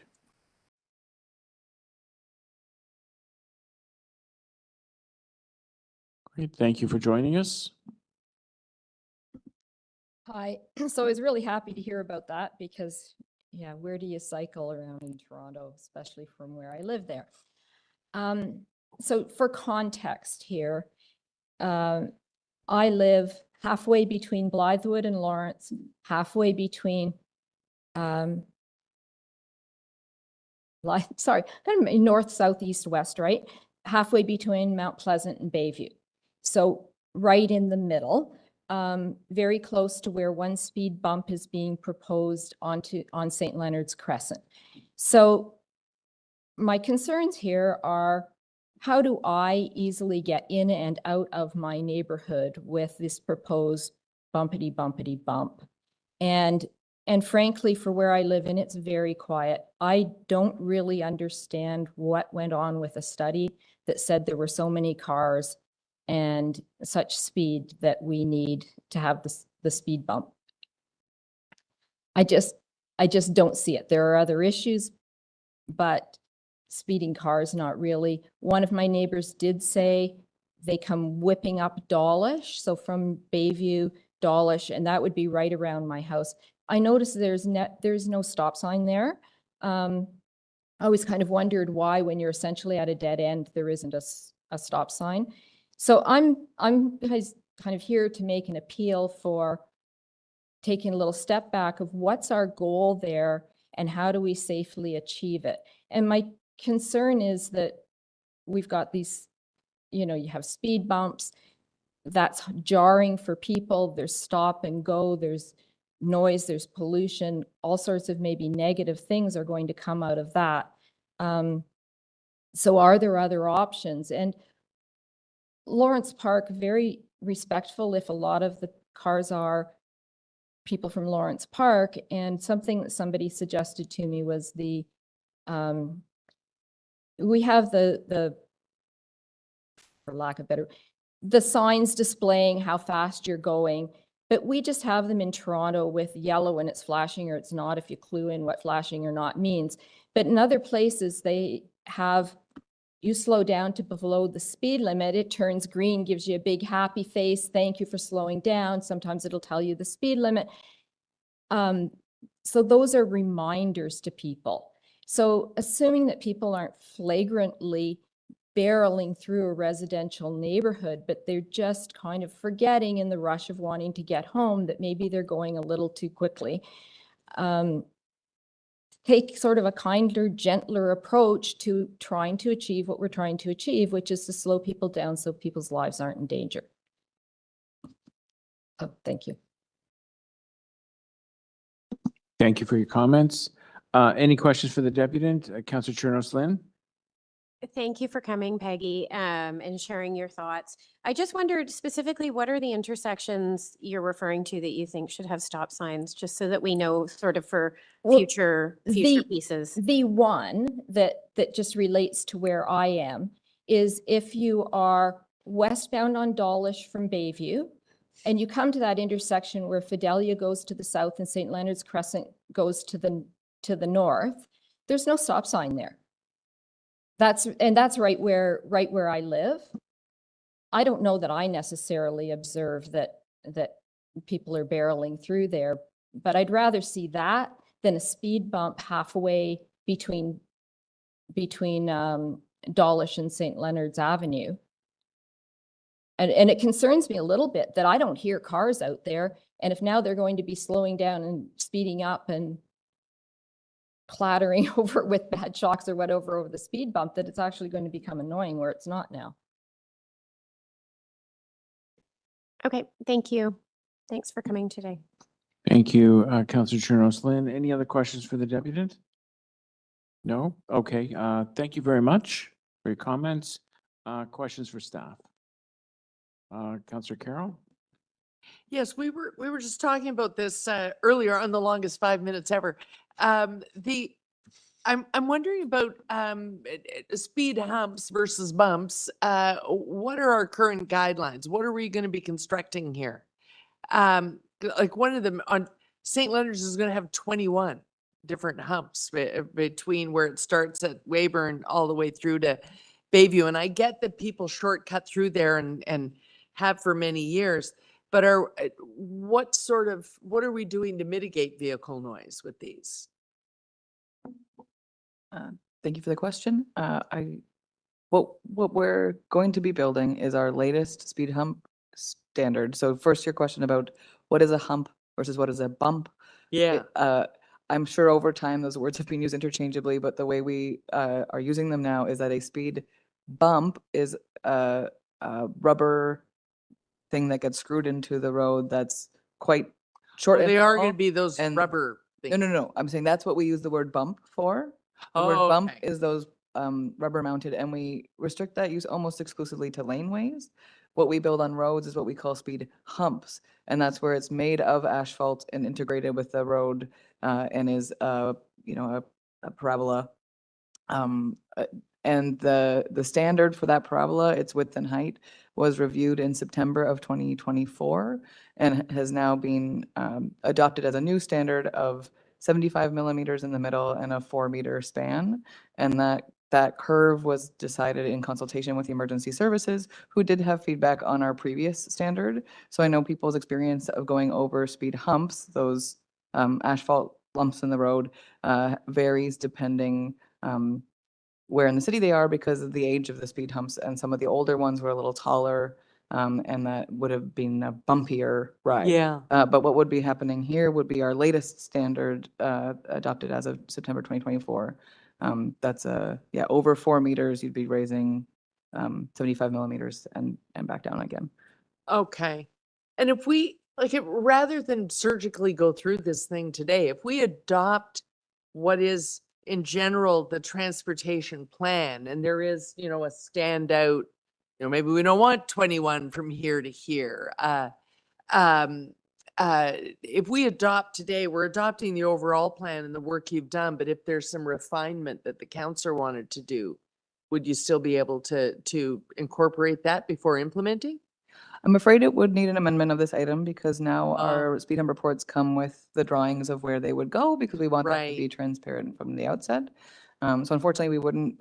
We would come back here to alter the locations. Okay. Gotcha. Okay, thanks. Those are my questions. Thank you, Councillor Carrick. Councillor Chernos-Flynn.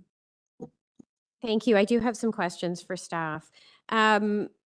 We did certainly hear from many people who were concerned about speed on St. Leonard. It was probably like the number one thing that I feel like we heard about. And so just many of them, we did look at some other measures, things like stop signs, return restrictions, stop signs. We heard about a suggestion of one today. Were those considered as part of this? They were considered as part of the plan. Neither of those are considered a speed management tool. The turn restriction is a volume management tool, and a stop sign is also a volume management tool in that it tells us whose turn is it at an intersection. But although they may deter somebody who would otherwise blast through an intersection, they aren't in themselves a speed tool, and we don't use them in that way. So when we looked at speeds, we were looking at in-road flex posts, and speed humps are our most commonly used because, as one of the deputies spoke to, they're there all the time, 24/7. The in-road flex posts were found to be inappropriate in all of these locations because of driveway location and wanting to make sure that people aren't that they're backing into those if they're coming in out of their driveway. So the speed hump was the most appropriate for the nature of these roads. Okay, and then what about speed cameras? We heard about a suggestion from a deputant around the happy face, Yeah, so the watch your speed board, as we call those, reflection tools, and those, I should note, aren't enforcing, like you say, they're a reminder and they educate the driver. The ones that were described with the happy faces, my understanding is that that's a new on the market product, and it's something that the city could look into next time we replenish our stock of speed boards. But when we bought our speed boards, the ones that we bought were the flashing type, and now we're kind of stuck with them. But we appreciate the suggestion, and I think next time we're shopping for speed boards, we'll certainly keep that feedback in mind. So that's yeah. And then the speed cameras is, of course, the automated speed enforcement program. And we can talk more about that if you're interested. Okay, and those have certain criteria that they need to be in a school community safety zone and other pieces. So bit of a challenge there in terms of these places. I guess one other question I just have, well, I have two more questions for you. One, this plan was being coordinated to some extent with the integrated with the basement flooding and road improvements, environmental assessment, EA work that that was being done in this area. These have been two projects sort of done over many, many years, well before my time. But I guess one of the questions we often hear from residents is around, you know, not having roads ripped up more than once and that kind of thing. So how are we coordinating and integrating that work? Thank you for the question. This study, which we are hoping to make those decisions today that we can bring to the EA process to reintegrate those two things. So the origin story here was that when the EA was concluded, the councilor at the time in the community felt there were some details that there just wasn't room to get into as part of the EA, largely around speed and volume management, whereas the EA was so much about road design and the specifications of the road. Some of these programmatic things they felt were overlooked. And so this study was instigated separately, but in a complementary way. This never reconsidered anything that was part of the EA. This was meant to say, what is some icing that we could put on that cake? So today we're kind of here to say, this is the icing we're proposing to put on the cake, and the EA process would carry on. And some of these things would be accomplished through that EA. And then there are some that we've realized probably should be actioned separately and earlier. Again, some of those speed humps that are perceived as a quick win in parts of the neighborhood that won't see the construction of the EA for many years. We're looking at, can we deliver some of that speed management sooner than the EA? Whereas other things would come with the EA. Great, thank you. I have one quick other question. When we met last, when this first came to North York Community Council right after I was elected, we asked for additional counts to be done regarding Lawrence Avenue at Wanless, so that they were done not during the winter. And so I know that those counts are still kind of waiting to be complete with respect to whether we would recommend an intersection. We got an interesting email from Mr. Dan Risworth from the Bedford Wanless Ratepayers Association that we forwarded to you last week, suggesting that we consider potentially moving that location one block to the east. And so I wonder, could I just ask casually that is considered as we're looking at that in the future without a formal amendment, but just that we have that as part of our thinking in that?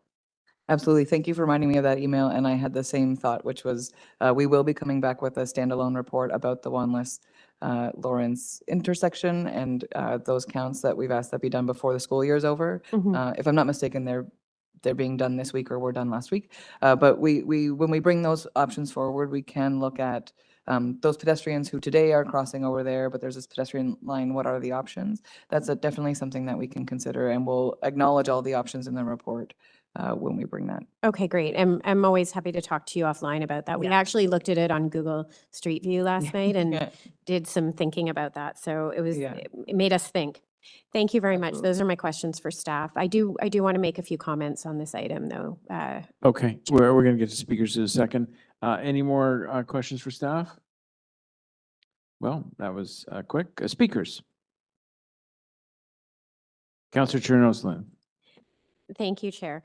So in the fall of 2024, city staff completed the Lawrence Park Transportation Plan and submitted recommendations to this council. At that time, I was just elected as the city councillor, and while canvassing, I heard from many residents that actually were unaware of the project's status. They did know generally about the ideas, but they didn't know when it was coming forward. They hadn't been aware of a community meeting that had happened a few months before. And so I believed it was important to defer the item and have a community update meeting to ensure residents were reconnected with the project. especially due to the connection gap or communication gap, I would say, that occurred following the loss of our former councillor, Jay Robinson, because the Ward 15, my gosh, what ward am I? 15, office was not operating as usual. For example, there were no newsletters or regular communications in that intervening time. And so I felt it was crucial for me to be able to bring the community together, to socialize the ideas, and to ensure everyone was informed and engaged as we move forward. And we have had a number of communications from residents in the recent weeks and months. The Lawrence Park Transportation Plan team held a community meeting. The meeting did really not delay anything. The project has been in process and progress for a long time. So that meeting was held on May 1st. And my office was certainly present, and we had many residents on the call. It was unfortunately the same time as the Leafs game, but you can't plan everything. And we reviewed the recommendations, and people had the opportunity to ask questions. I want to thank everybody from the neighborhood that participated, but also staff for working with us to hold that community meeting. I feel like we have a better informed community going forward into this. And we've even come out of it with many more interesting suggestions that may find their way into this plan. So that's it. That's all from me, but I just wanted to say thank you. I know that this has been a really long time coming for this community, and we've heard so much about traffic and safety, and I think residents will be really relieved and happy to see these changes moving forward, and want to thank everybody involved. Thanks. Thank you, Councillor Chernos-Lynn. Anybody else to speak? I would simply add, without getting into the specifics of what's before us, that I believe Bathurst Manor was the first neighborhood transportation plan that city piloted, where we looked at an entire neighborhood and their traffic management needs rather than piecemeal stop sign here, speed hump there, watch your speed technology there, a automatic speed enforcement there. And we looked at a whole plan, and it's worked out quite well. We adopted almost all of the recommendations over 2 or 3 meetings, and the community seems pretty happy. So I see that approach as being rolled out across in other neighborhoods. And I can just tell you from Bathurst Manor point of view, it was highly successful. Not everybody is happy, but not everybody will be. But generally speaking, people are pretty satisfied with the holistic community-wide approach rather than the piecemeal approach. So I commend staff for the work on this, and I'll leave it up to the local councillor to decide which pieces she wants to adopt. I want to move staff recommendations in full. Thank you. Okay. Staff recommendations moved. All those in favor? Opposed? That is carried. All righty. So, Councillor Carroll, would you please do the bills? Sure. The bills 491 to 494, prepared for the June 4th, 2025 meeting number 24 of the North York Community Council, be declared as bylaws and pass subject to section 226.9 of the City of Toronto Act 2006. Great. Thank you very much. All those in favor? Opposed? That is carried. Councillor Cheng, would you like to do the confirmatory bills? Happy to. The confirmatory bills to confirm the legislative proceedings of the North York Community Council acting under delegated authority at 24 on June 4th, 2025 be declared as bylaws and passed subject to section 226.9 of the City of Toronto Act 2006. Great. Thank you, Councillor Cheng. All those in favor? Opposed? That carries. So that concludes our business for the day. Thank you very much, councillors. Thank you, clerks. Thank you, city staff. Thank you, members of the public who deputed today and listened in, and enjoy the rest of the day. Thank you very much.